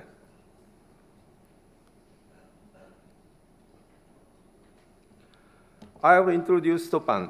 Founding in 1900, Toppan is a company with more than 120 years of experience, with more than 54,000 employees and more than $30 billion in revenue. Toppan has been developing three main business activities based on printing technology. The first field is information communication. It's an orange line, orange circle. Publishing and security printing. Next, there is packaging. It's a green circle. It's for food packaging and wallpaper for homes. Finally, there is electronics. It's a purple circle, which manages semiconductor-related some parts. Today, our main focus point is the ID business in Africa. As a group of companies, we are focused on providing end-to-end solutions to governments in the area of identity documents, elections, and digital transformation. In terms of our approach, we have also been helping governments through BOT or PPP project. As mentioned, Toppan is supplying end-to-end solutions for all types of projects and documents. This includes passport, ID cards, driving licenses, election program, and e-visas. Toppan has many footprints on all continents. We have office and manufacturing facilities in many different locations. This ensures continuous and local support to government.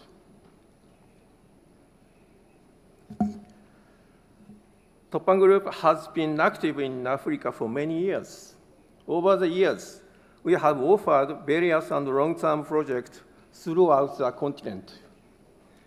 These include Sierra Leone, Kenya, and Namibia. Here, you can see some examples of Toppan track record in Africa. Various governments have entrusted us with upgrading their passport, ID card, among others, and we have been supporting countries with their election programs. This is also our track record.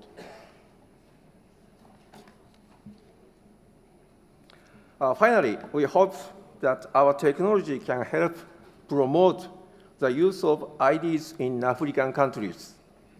My team and I will be available at the JETRO booth, where we are introducing our ID solutions. We are happy to discuss any opportunity. That is Toppan's booth. Please contact me and us and with ID solutions. Thank you. Thank you very much for your attention. Merci. ありがとうございます。Thank you very much. Thank you, Mr. Ikeda. As our final speaker in this session, I'm delighted to introduce to you Mr. Satoru Tsunemashi, CEO of Warp Space. Mr. Tsunemashi, welcome. Thank you for the introduction.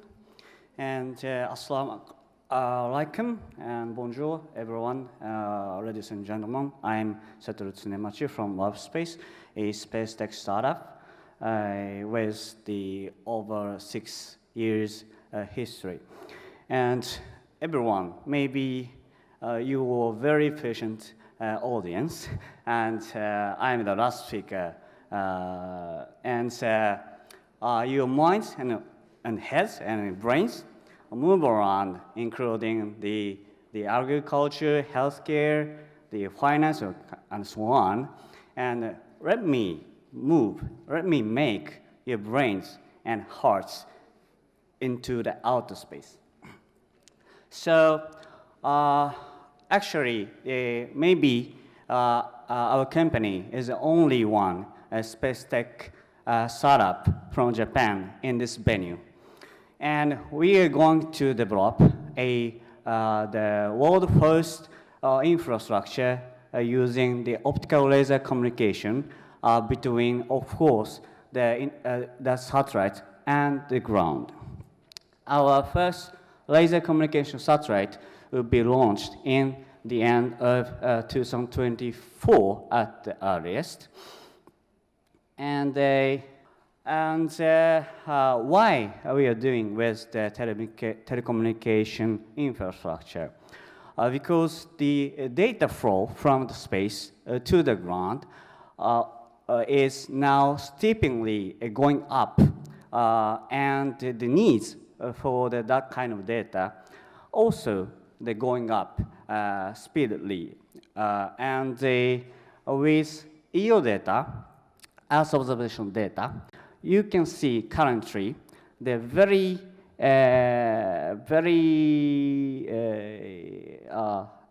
clear image, which is like the 15 centimeter or 30 centimeter for 1 pixel. So you can see everything on the ground from the outer space.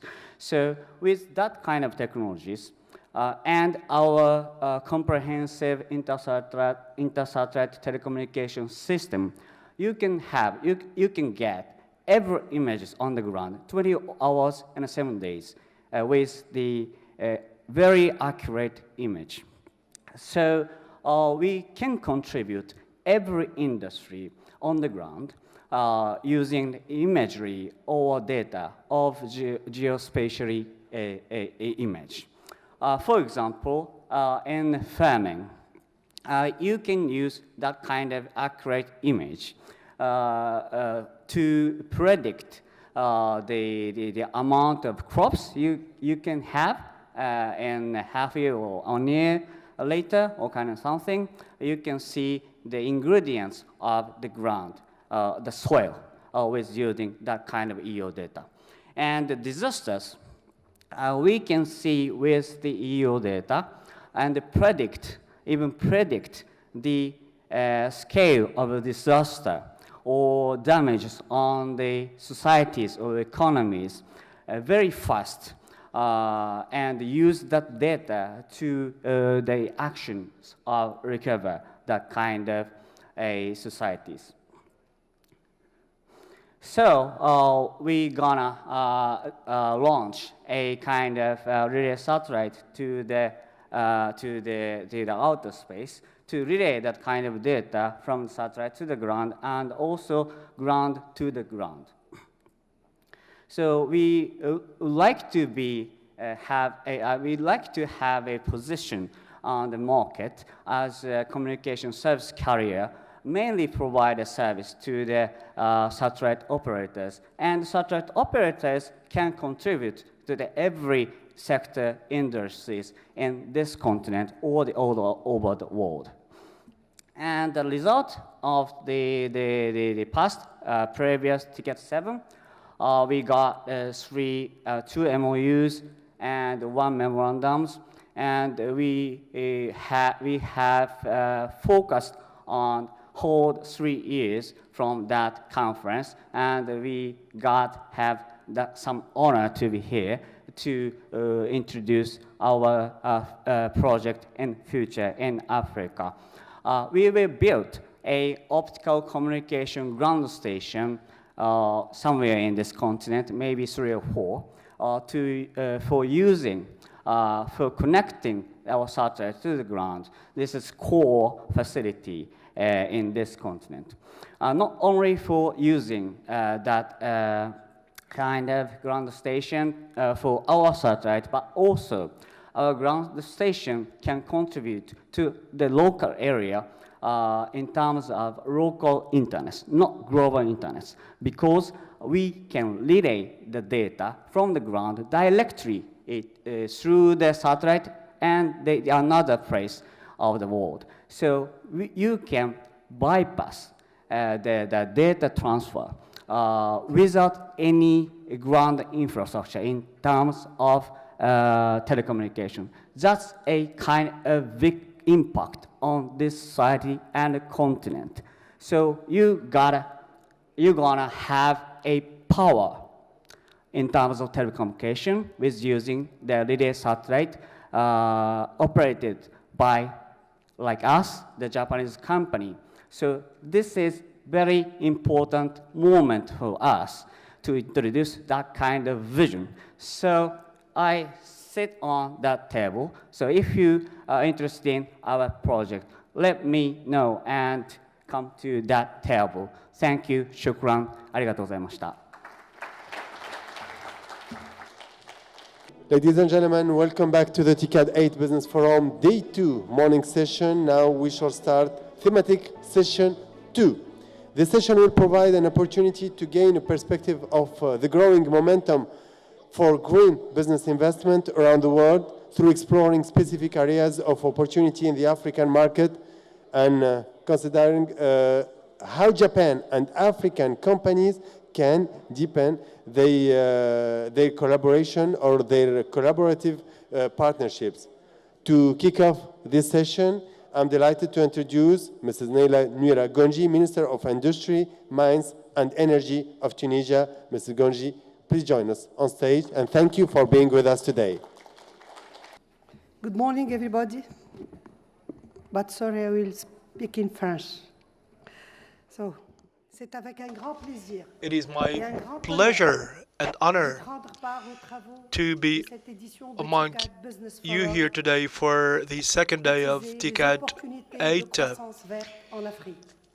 with the focus on the green economy opportunities in Africa. Let me first of all, on behalf of the Tunisian government, Tunisia, which is the host for this session of TICAD, allow me to congratulate you on the success of this session. We are really honored to have you as our guests.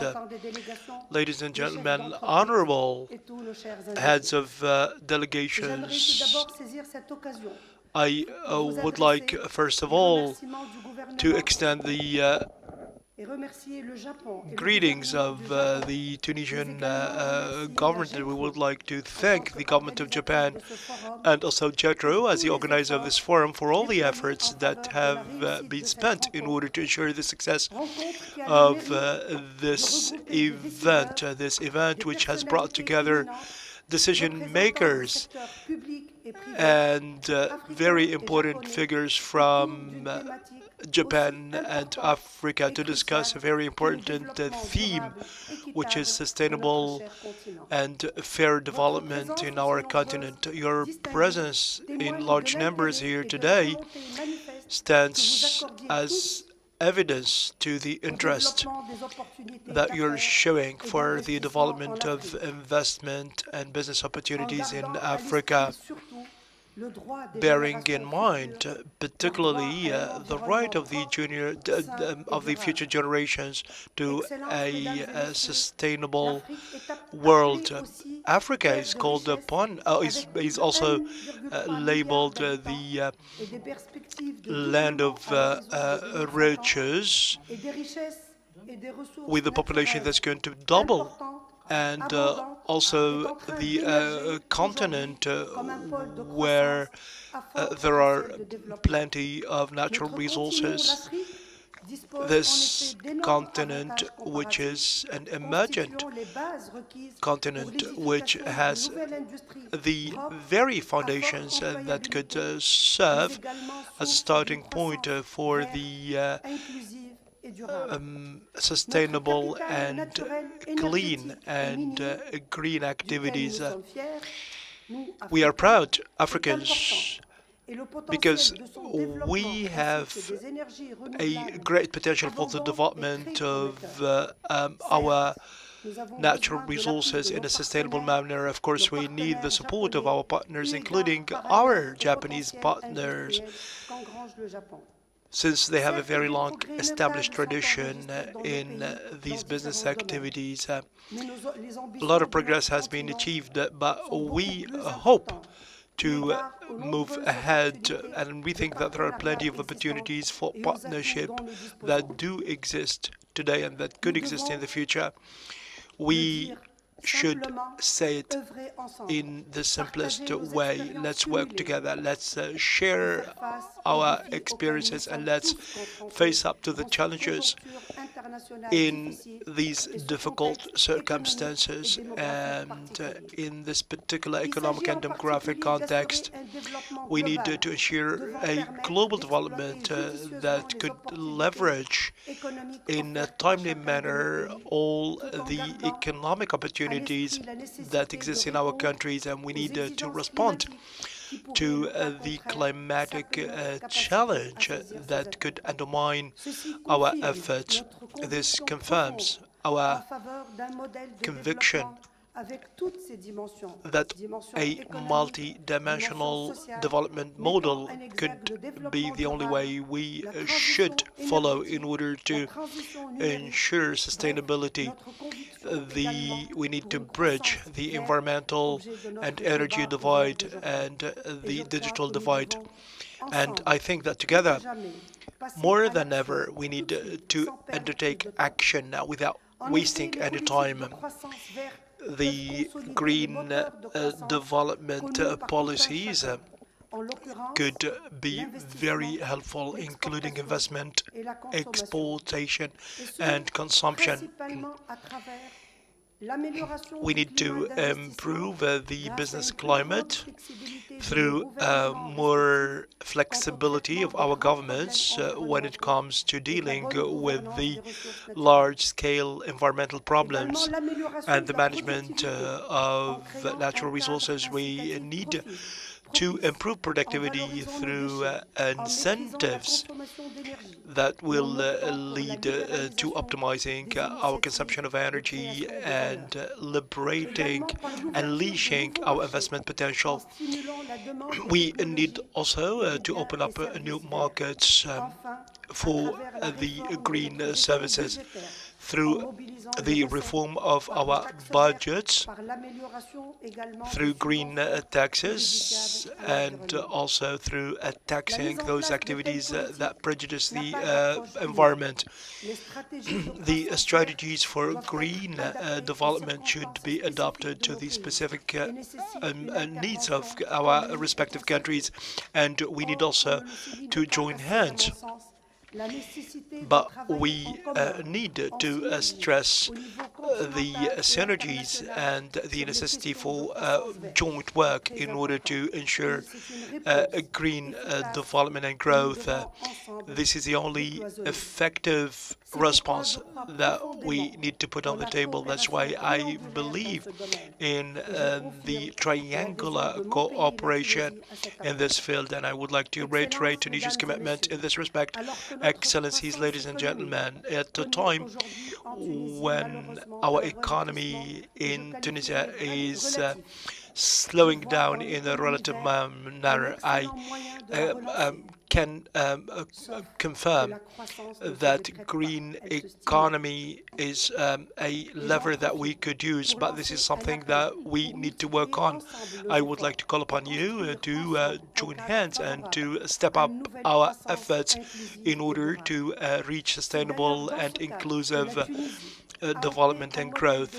That's why Tunisia has opted for a model of economic growth that takes into account all the pillars of a green economy, including promoting green industry as a major pillar of our national strategy for innovation and industry by 2035. Our aim is to ensure the ecological transition of our economy, strengthen the industrial fabric through high value added green options, develop an economy that is little dependent on fossil fuels and enhance energy efficiency through new ecological procedures and processes, make the best use possible of our natural resources, and foster the use of technologies that are sustainable and green. Also, foster all the activities that reduce CO2 emissions.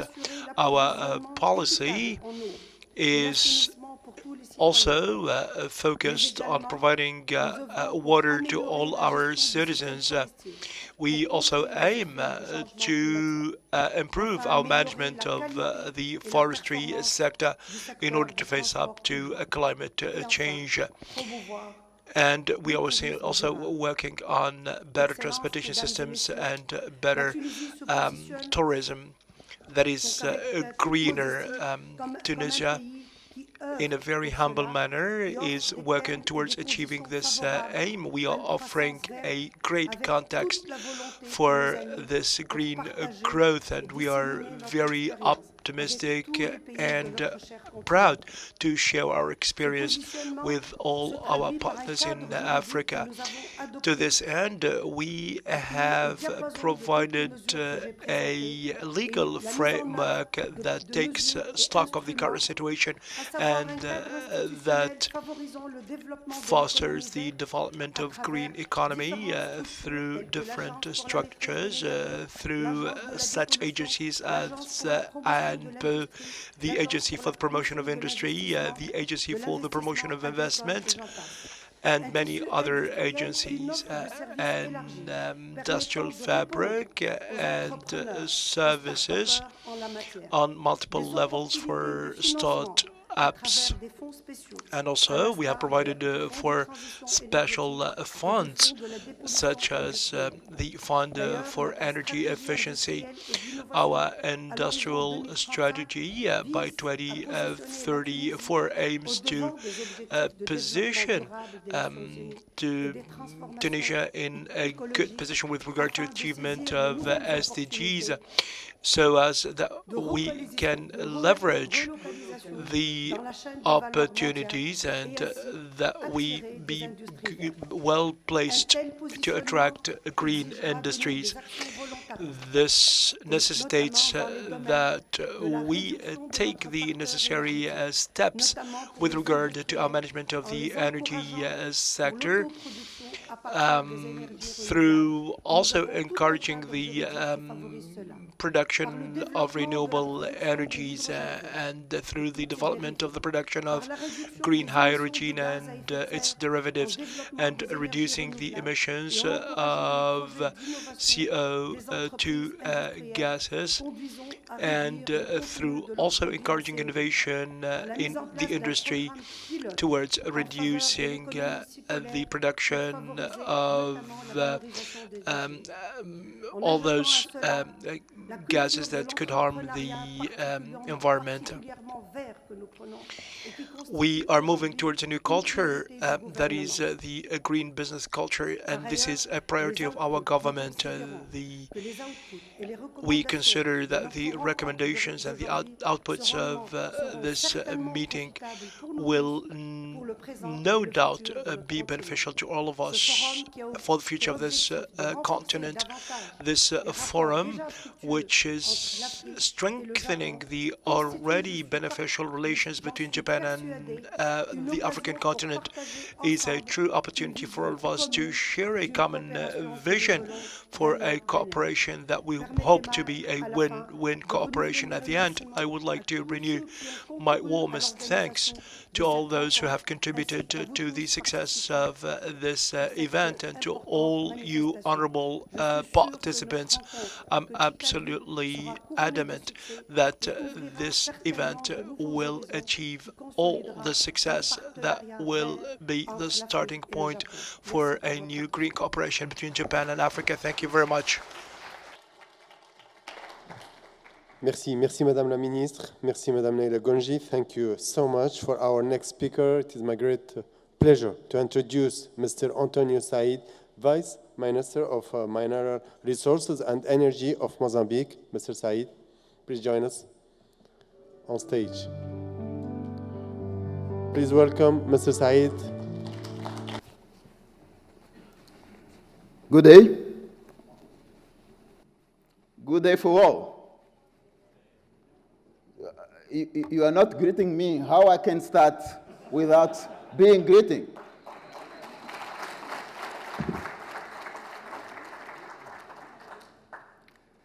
First of all, Mozambique is thanking Japan government for inviting us to be here, TICAD8, which is a moment where we break the COVID prison. COVID was a prison, isn't it? So it was really a big challenge for all of us. Today, we are party. We are here together to talk about how the world should move. So we are very thankful for the government of Japan to put all of us here together.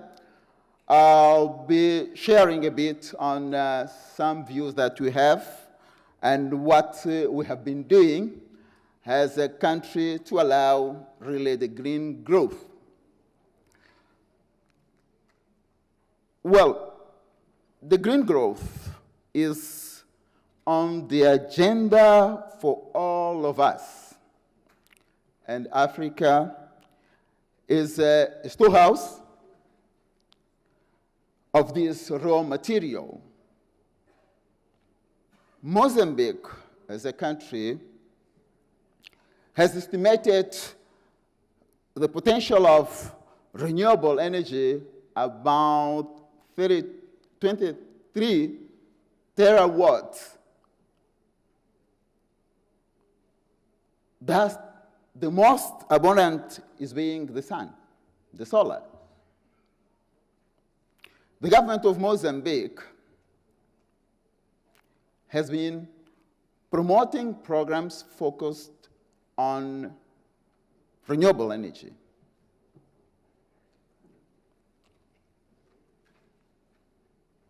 In order to respond to the energy transition and universal access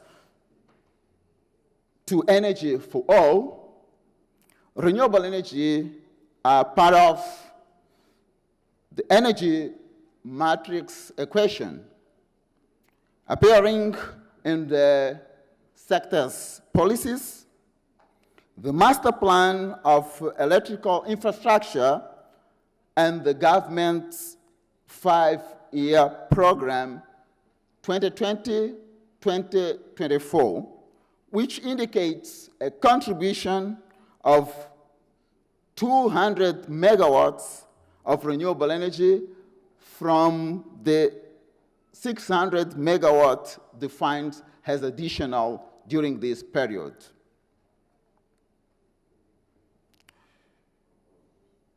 As a way of accelerating this progress that we are seeing in the country, in the 2020, we launched the Renewable Energy Auction, where several companies in the world have been part of the process. Now we are in a process of selecting strategic partner for Impanankua, and we are promoting the productive use of energy in rural communities through solar and hydro mini-grids. So we think there's a huge opportunity where most of the companies there can really play a role. When we're discussing the green growth, we look into a just energy transition. And to think about just energy transition, we have to think about promoting industrialization, diversification of the energy matrix, and also observes the principle of energetic gradualism. I'm trying to bring here that the energy transition, in our view, is also thinking about the natural gas that you have in the country. We put as a package where involve renewable energy, but also the natural gas as part of this energy transition. So as you can see that we have a huge potential also of natural gas that could be mixed with the renewable energy that you have in the country.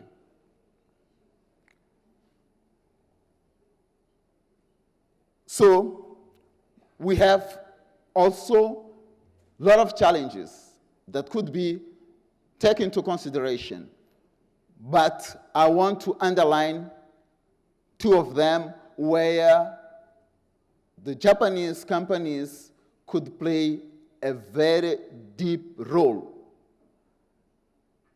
We are seeing Mozambique as an energy hub for the region, and we think that could be an opportunity for the companies from Japan to invest in, and others. Also, we can see a position of Japan on mobilizing the green funds to materialize most of the projects that are there, which are green projects. As I mentioned, the Impandanku is one, which is hydro. We have a plenty of solar that I've shown you. We believe that those opportunities could be taken into consideration. By giving this in a short intervention, I would invite all of you to come, and I thank you for your attention for my presentation. Thank you. Thank you, Mr. Said. Thank you again. And now, please give a warm welcome to Mr. Yoshiaki Takemasu, Representative Director, Senior Executive Managing Officer of Mitsui & Co. Thank you. So, Your Excellencies, ladies and gentlemen, and I'm Takemasu from company Mitsui. I feel very honored and even privileged to be in front of you, and thank you again for giving us the opportunity to present some of our activities in Africa. Mitsui is one of the largest trading and investment company with a unique global network. We have 44,000 employees working together on a consolidated basis. We have 130 offices over the world in the 63 countries, which certainly include Africa. We have a very diverse business activities. In order to cover extensive and different industrial sectors, such as energy, agriculture, food, medical and healthcare, ICT, and so on. Here is Mitsui's current investment portfolio in Africa. Our aims is to work with Africa and grow with Africa in order to spur its sustainable development and social progress in the long term. We are not just investment company because we are committed to the business of the company we invest. And therefore,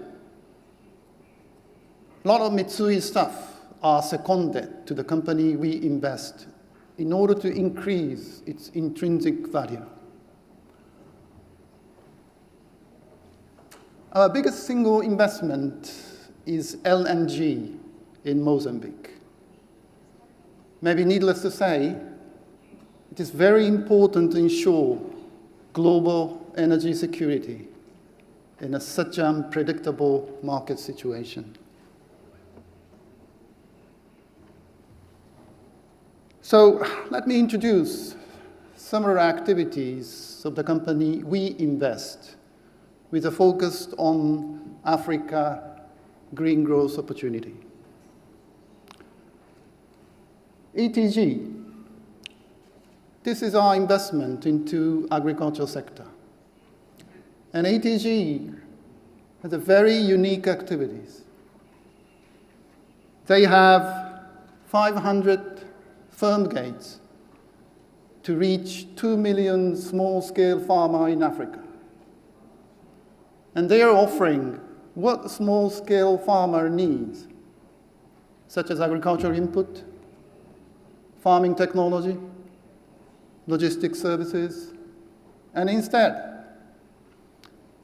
they are distributing and handling their agricultural products in the global market. Next, please. Salah Holding. They are grain, feed, broiler, integrated business based in Morocco. They are now aggressively expanding their activity into the Francophone West Africa. And therefore, we are offering quality chicken meat in Africa. Next, please. These two activities I will introduce you. This is more relevant to African green growth opportunities.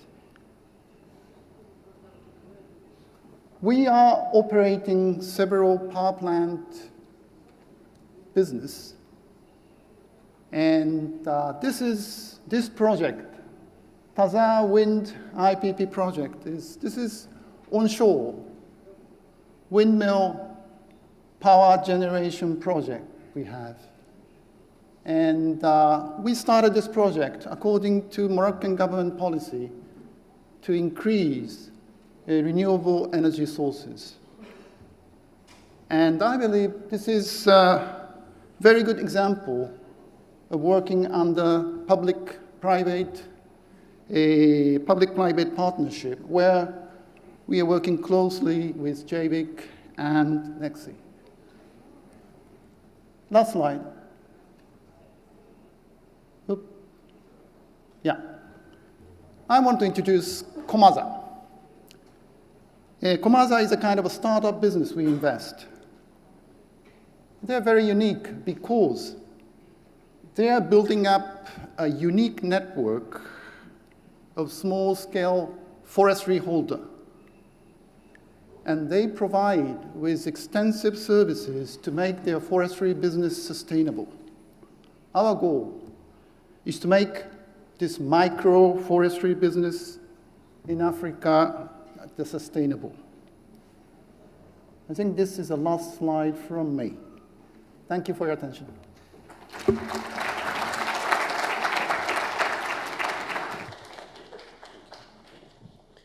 Thank you, Mr. Takemasu.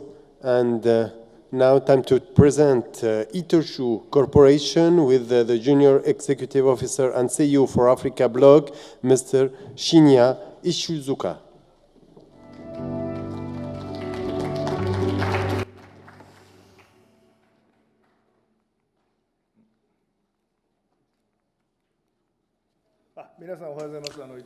Good morning, everyone. I am Ishizuka of Itochu. First of all, thank you very much for people in Tunisia for inviting me for the rehearsal meeting in May. It was a rehearsal session, and there I used English because all of the audience was Tunisian, but today we have many Japanese participants. Therefore, I decided to switch my language from English to Japanese. And first slides, some slides I will omit because basically this is the introduction of the company, Itochu. But basically, I talked about the lockdown of the COVID and the South Africa redistribution, and later I will explain about the mining resource investment. And also in Sierra Leone, we built a processing plant last month. we made the first shipment of pineapple juice to the European market. So let me start with the presentation of Itochu's green flat-leaf project. So we have our scope covers the upstream and downstream. First of all, upper stream is the flat-leaf, platina, and something else. And so we use the catalyst to electrolyte. So the platinum is a very precious metal which is necessary for processing and production. The next one is ammonia fuel vessels. Actually, there are two projects.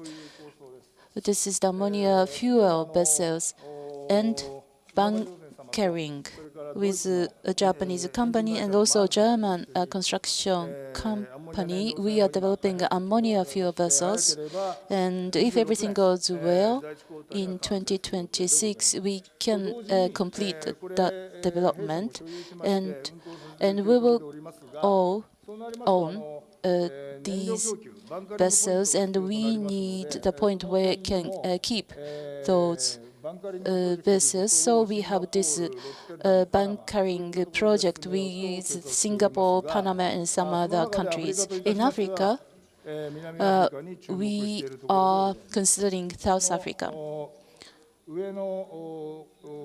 Upper left, upper right, and lower right are the sketches to explain what I just said. And I will explain later regarding this image on the lower left. Now, this is also under development. This is the so-called facility for coal-fired energy. So Morocco company is going to be ammonia for 20% of the thermal energy to be used for power plant. So on the left lower side, this is the production of ammonia. This is where we are about to start the study, and yesterday, actually, energy company, we had concluded MOU of the South Africa. So let me add. Yes, this is a project from Canada, blue ammonia. CCS Edmont gas is used, and move that to the west coast. So this project is called Blue Ammonia Project. Another one is for future technology innovation. We have this investment for infra fund. Thank you very much. Thank you, Mr. Ichizuka. And now it's my great pleasure to welcome Mr. Tetsuhiro Hisono, Chairman and CEO of Japan Oil, Gas and Metals National Corporation. Mr. Hisono.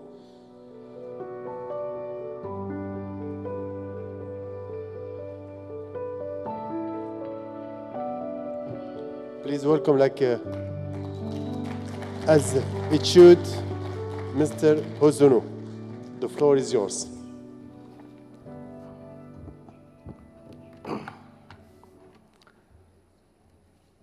Assalamu alaikum.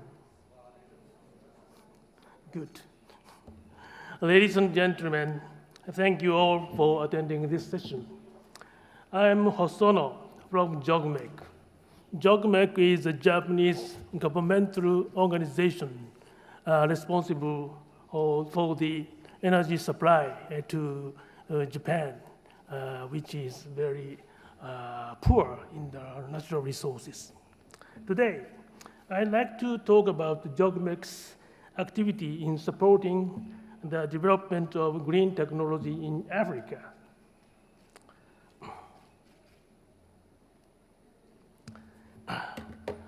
In order to achieve the globally shared goal for carbon neutrality by 2050, JOGMEC has been securing energy resources and critical minerals, which are expected to increase in demand as the world is moving toward the low-carbon society represented by electrification.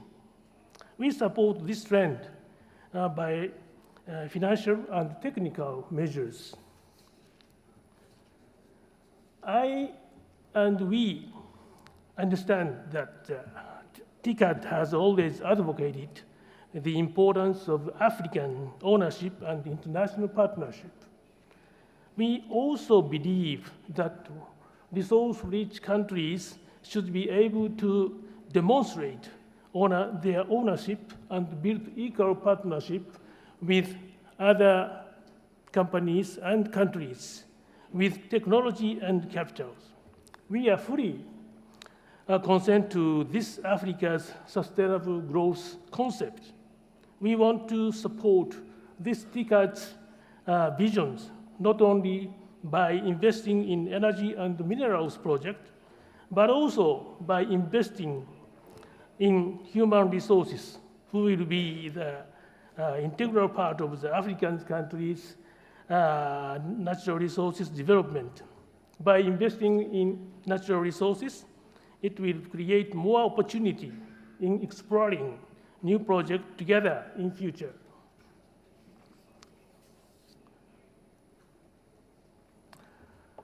This slide shows the activities we have been doing actively support development of green technologies in Africa. At the JOGMEC Geological Remote Sensing Center in Botswana, we have been providing to young geologists technical training such as satellite image analysis and field checking and others since the year 2008. We have so far had more than 2,000 people attending the training course like this. In addition to this, we have been actively developing natural resources project in Africa through a resource project, technical exploration, and financial investment. As introduced at the MOU ceremony yesterday here, we are also pleased to announce that we have signed a MOU with Namibian Ministry of Mines and Energy for mutual cooperation on carbon neutral activity, including hydrogen and ammonia technologies, and research on the Namibian rare earth metal supply chain. Ladies and gentlemen, this year, we JOGMEC decided to expand and strengthen our mission and mandate to the area of hydrogen and ammonia, in addition to traditional oil, gas, and minerals. This new MOU with Namibia is, in this sense, very symbolic, but just one example. JOGMEC has a lot of MOUs with many African countries and will continue to organize investment seminars, capacity building occasions, and financial support to concrete projects in Africa. Through these activities, we believe we can support Africa's green growth. Ladies and gentlemen, we are looking forward to working together with you in African countries. Thank you very much. Shukran.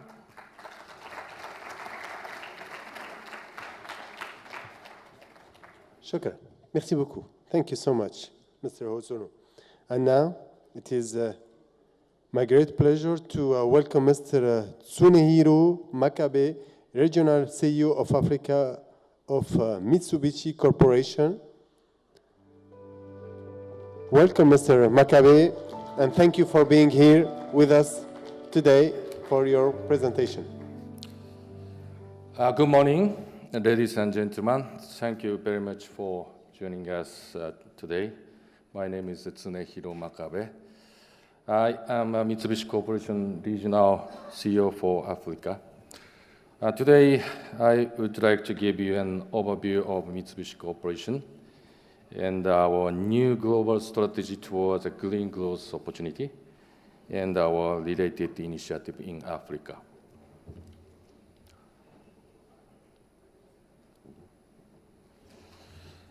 Mitsubishi Corporation is our largest trading and business investment company in Japan.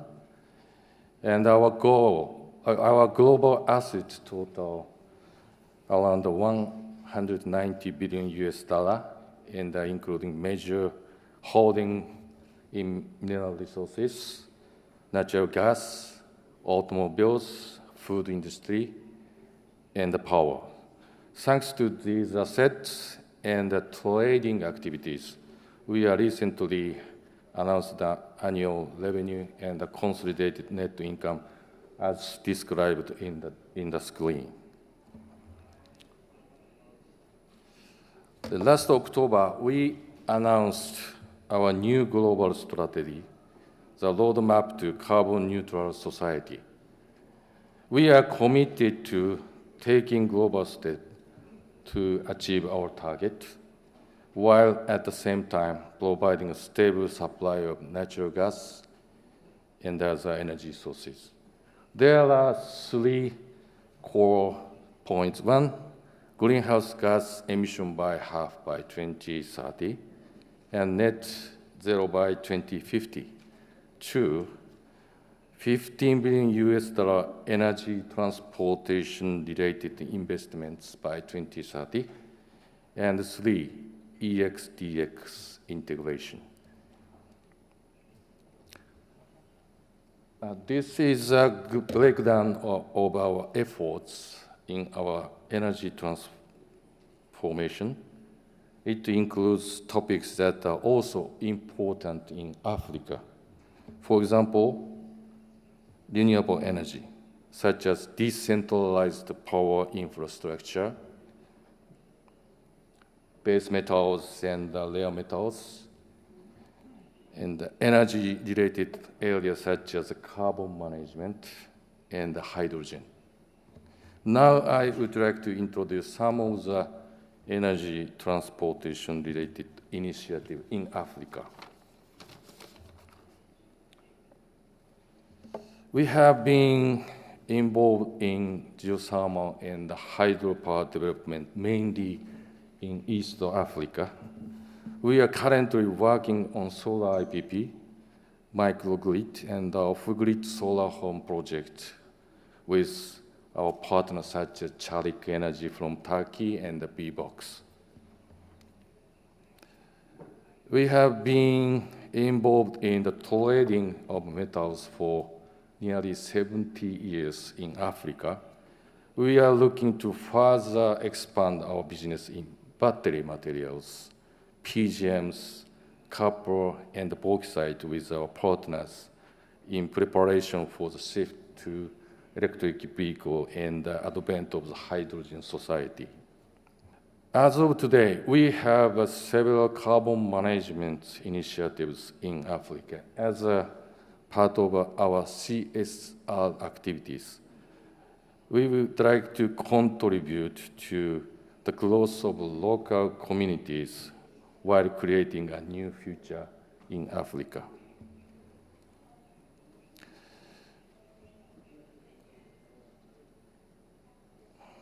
Mitsubishi Corporation has been expanding its business throughout Africa in various business fields, not only in the field of global growth, and which I introduced today, but together with all our staff at our 11 African offices, we will continue to contribute to development of Africa and the strengthening of relationship between Africa and Japan. Thank you very much.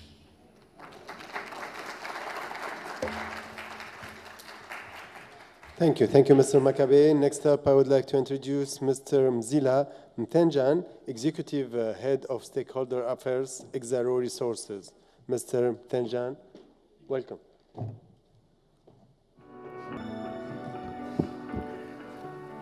Good morning, and special greetings and acknowledgement to, firstly, the government leadership of Tunisia present here today for being such a gracious host. And I did see our minister from DIRCO, Ms. Naledi Pandor, as well as her South African ambassadors, to the political and business leadership of Japan, the JETRO leadership for organizing such an auspicious event, and thank you very much for inviting me to be here to represent my company. To Excellencies, distinguished guests, business leaders, ladies and gentlemen, and as we say in South Africa, all protocol observed. So Exaro Resources is a South African-based, black-owned, diversified minerals and energy solutions business. We are listed on the Johannesburg Stock Exchange with a market capitalization of approximately $5 billion. And we're also a member on the JSE of the Social Responsible Index. As a company, we have committed to an integrated strategy that we have named our Sustainable Growth and Impact Strategy, where we're aiming for intentional impact, which we believe will lead to growth, but also how, as we grow, we will enable deeper impact, and so a virtuous circle continues. And this I'd like to liken to the Rongo and Soroban presented earlier by Mr. Shibusawa. I really enjoyed your presentation. I'd like to highlight 3 of the 5 objectives of our strategic objectives. The first one being that we aim to be carbon neutral by 2050. We're also planning and continue to work on how we will empower people to create impact. And then also, as a company, to exist to be a catalyst for economic development and environmental stewardship. And this, we believe, will enable us to achieve our vision of producing and harnessing the natural resources that will power a clean world. And as such, this will form the foundations for the green future that we all aspire to, that we've been talking about today. And we believe this will enable us to realize our organizational purpose, which is to power better lives in Africa and beyond.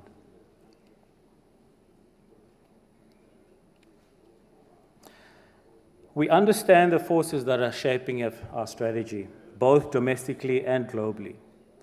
And these originate from climate change, which has become the uber context within which we find ourselves. And this is driving the need for us to shift from coal to renewables and to ensure that we protect the economic well-being of those people who rely on coal for their well-being. We acknowledge the challenges presented by these forces. However, we have identified that a green future offers huge opportunities for investment in economic development and growth, as well as inclusive social progress. It is our firm belief that the green future is a much better place tomorrow than where we find ourselves today. Further, the shift to a green future is too large for Exaro on its own and too complex an opportunity to pursue. And therefore, partnerships and collaboration will be a critical component of success. As such, Exaro is a founding member of what we call the Impact Catalyst, of which I also stand here as chairman. The Impact Catalyst is a collaborative regional development platform formed together with other companies in South Africa, such as the Anglo-American, the IDC, the CSIR, and World Vision, and we've established regional structures to harness the capabilities and of several other resource companies such as Sasol, African Rainbow Minerals, Ivan Platts, just to name a few. The platform was established as a recognition of the catalytic effect of mining in any community. And we work together with provincial and local government to drive market-based economic development plans with intentional consideration of positive social and environmental outcomes such as health, education, and infrastructure. And so a little bit about our minerals business and how we planning to take this shift to the green future. Firstly, as a South African company, we are located in a country that is embedded in coal-based electricity. And we'll be leveraging from this current base, which is a very strong and resilient coal business that continues to play a very important role both in energy and social security in South Africa, as well as other offshore markets that we supply to. The cash flows that we generate from this business, especially at the moment, if I can add, given the high coal prices, these are enabling us to allocate capital prudently to executing our strategic growth options in minerals and renewable energy that will be required for both what we're seeing as a metal and energy-intensive green growth and green future. We have chosen to pursue investments in infrastructure-related minerals such as copper, which will be needed in what we call the electrification of everything, manganese in terms of batteries and steel, as well as bauxite for materials engineering. In renewables, we started early with the development of renewables, and this has positioned Exxaro very well in South Africa to really respond effectively to the national energy crisis and the impending electricity deficit in the country. We have, however, been encouraged by our national energy policy, which has been changing very quickly, and we see this enabling us to grow from our current 239 megawatts of renewable wind energy. This includes 10 megawatts of microgrids for community support, and we're aiming for 1.6 gigawatts by 2030, which will take us halfway to our long-term goal of 3 gigawatts. And we'll be spending between $1 and $2 billion to achieve that 1.6 gigawatts. And this will be through a combination of both solar and wind energy. In the short term, we'll reduce our Scope 1 and Scope 2 emissions as indicated by 43% by 2026. And this may sound strange, how do you decarbonize a coal mine? But I think with Scope 1 and Scope 2, it's certainly possible. And we'll continue to look at technology options for the more challenging Scope 3 emissions with our value chain partners such as carbon capture and storage, as well as the use of rehabilitated land to create alternative economies for communities such as agriculture, possibly reforestation, to create carbon sinks. A green future without considering material impact on social development is no use to anyone. The greatest opportunity for Africa from the just energy transition towards a green future is an investment in human development and Africa's social progress. We have the best knowledge and capabilities available in the world.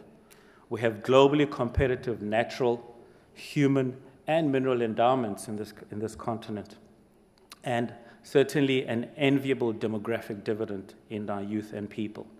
And combined, we believe that these will allow for the continent to overcome this persistent legacy of the resource curse and materially power Africa, as we fondly name her, the motherland, and her children into a better future. And the slide just demonstrates what we at Exxaro have been spent just in this 6 months, from January to June, through various programs, both from a compliance, but also from a need to do better than compliance in terms of enterprise and supply development, which is supporting SMMEs, as well as other infrastructure, and most importantly, including local entrepreneurs in our supply chain. And this is how we see ourselves taking our communities along with us. However, this is not enough, especially given that this expenditure often results in a dependency on Exxaro.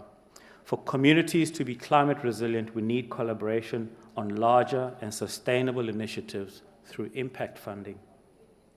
I have been encouraged by what I've heard here today over these 2 days, and I'm hoping that when I should return in a year or two in the near future, that I'll be able to share with you stories of successful collaborations which started at TICAD8. And so in conclusion, ladies and gentlemen, I think it suffices for me to say that, and to quote the words from our CEO, Dr. Nombasa Tsengwa, who I'd like to add was the first African black woman to lead a multi-billion rand mining company in South Africa. A green future is a better place to be tomorrow. more than where we are today. Thank you very much.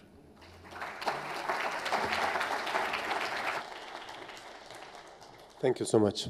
Thank you for the presentation. For our last speaker, I would like to introduce Mr. Hiroaki Ishihashi, President of Mitsubishi Heavy Industries France. Welcome. Please, a round of applause for Mr. Hiroaki Ishihashi. The floor is yours. Thank you very much for your introduction.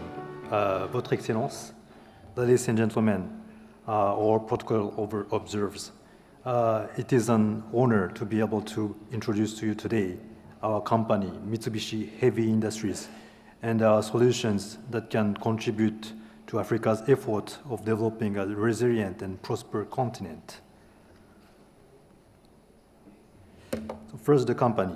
Established in 1884 as a shipbuilding company, Mitsubishi Heavy Industries, called MHI for short, has diversified and expanded its product range and businesses over the years, responding to the customers' and society needs to become one of the main actors in industry and infrastructure. Today, MHI is counting more than 78,000 staffs working at 260 companies constituting the group, which covers as diverse fields as energy, chemicals, manufacturing, urban and marine transport, logistics, aerospace, defense, and more, totaling a consolidated revenue of $35 billion. So under our philosophy of the move the world forward, we have set last year the target of and roadmap to achieve net zero carbon across MHI's value chain by 2040, with strengthening our focus on delivering reliable and innovative solutions for decarbonizing the society as a whole. The next two slides are showing example of our initiative for supporting the development of the ecosystem and value chain for the emerging climate change countermeasures such as hydrogen utilization and carbon capture. So thanks to our high engineering capability founded on our manufacturing grounds and active partnering with advanced startup companies in the field, MHI is already deeply engaged in the hydrogen value chain, from the production of primary energy for hydrogen production of hydrogen itself, transportation, storage, to conversion and utilization. For the carbon capture, utilization, and storage, CCS, MHI Group is developing essential technologies and solutions to support the whole ecosystem, such as our proprietary post-combustion carbon capture solution called KMCDR process, CO2 compressors, and liquefied CO2 carriers. For reference, MHI holds a track record of 14 carbon capture plants in commercial operation, including the 4,700 metric ton per year capacity Petronova plant in Texas, USA. Now turning the eyes on Africa, MHI's main contribution until now was in the power sector, with the total supply record of nearly 36 gigawatt installed capacity, not only in thermal power, but also in geothermal energy. And for the former, it is with pride to cite as an example our supply of a 450 megawatt gas turbine combined cycle system for Rades C power plant here in Tunisia that started its commercial operation in June this year. So concerning these MHI's gas turbine, I think it is important to mention that they will be able to burn hydrogen as co-firing or 100% with partial conversion in the near future. In the geothermal field, MHI is one of the world leading companies, and we are proud to have a top supply record in Kenya. MHI is not only a steam turbine manufacturer, but holds the know-how of total power island construction and develop advanced operation and maintenance system, introducing remote monitoring technology. MHI is also active in maintenance and rehabilitation projects. One good example is our support provided to the three gas power plant in Egypt, Cairo North, Sidi Kril, and El Atf. We have improved the power output and efficiency of existing installations by replacing the core parts such as gas turbine rotor and blade.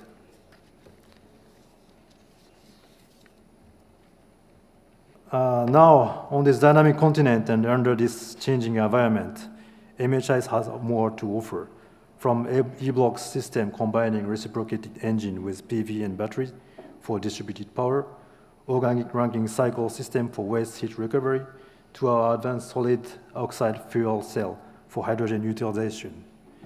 And of course, as mentioned in the beginning, MHI's wide range of business enable us to propose supports in other essential areas to Africa's sustainable growth, such as urban transport, logistics, industrialization, heat and cooling, chemicals, especially fertilizer plant.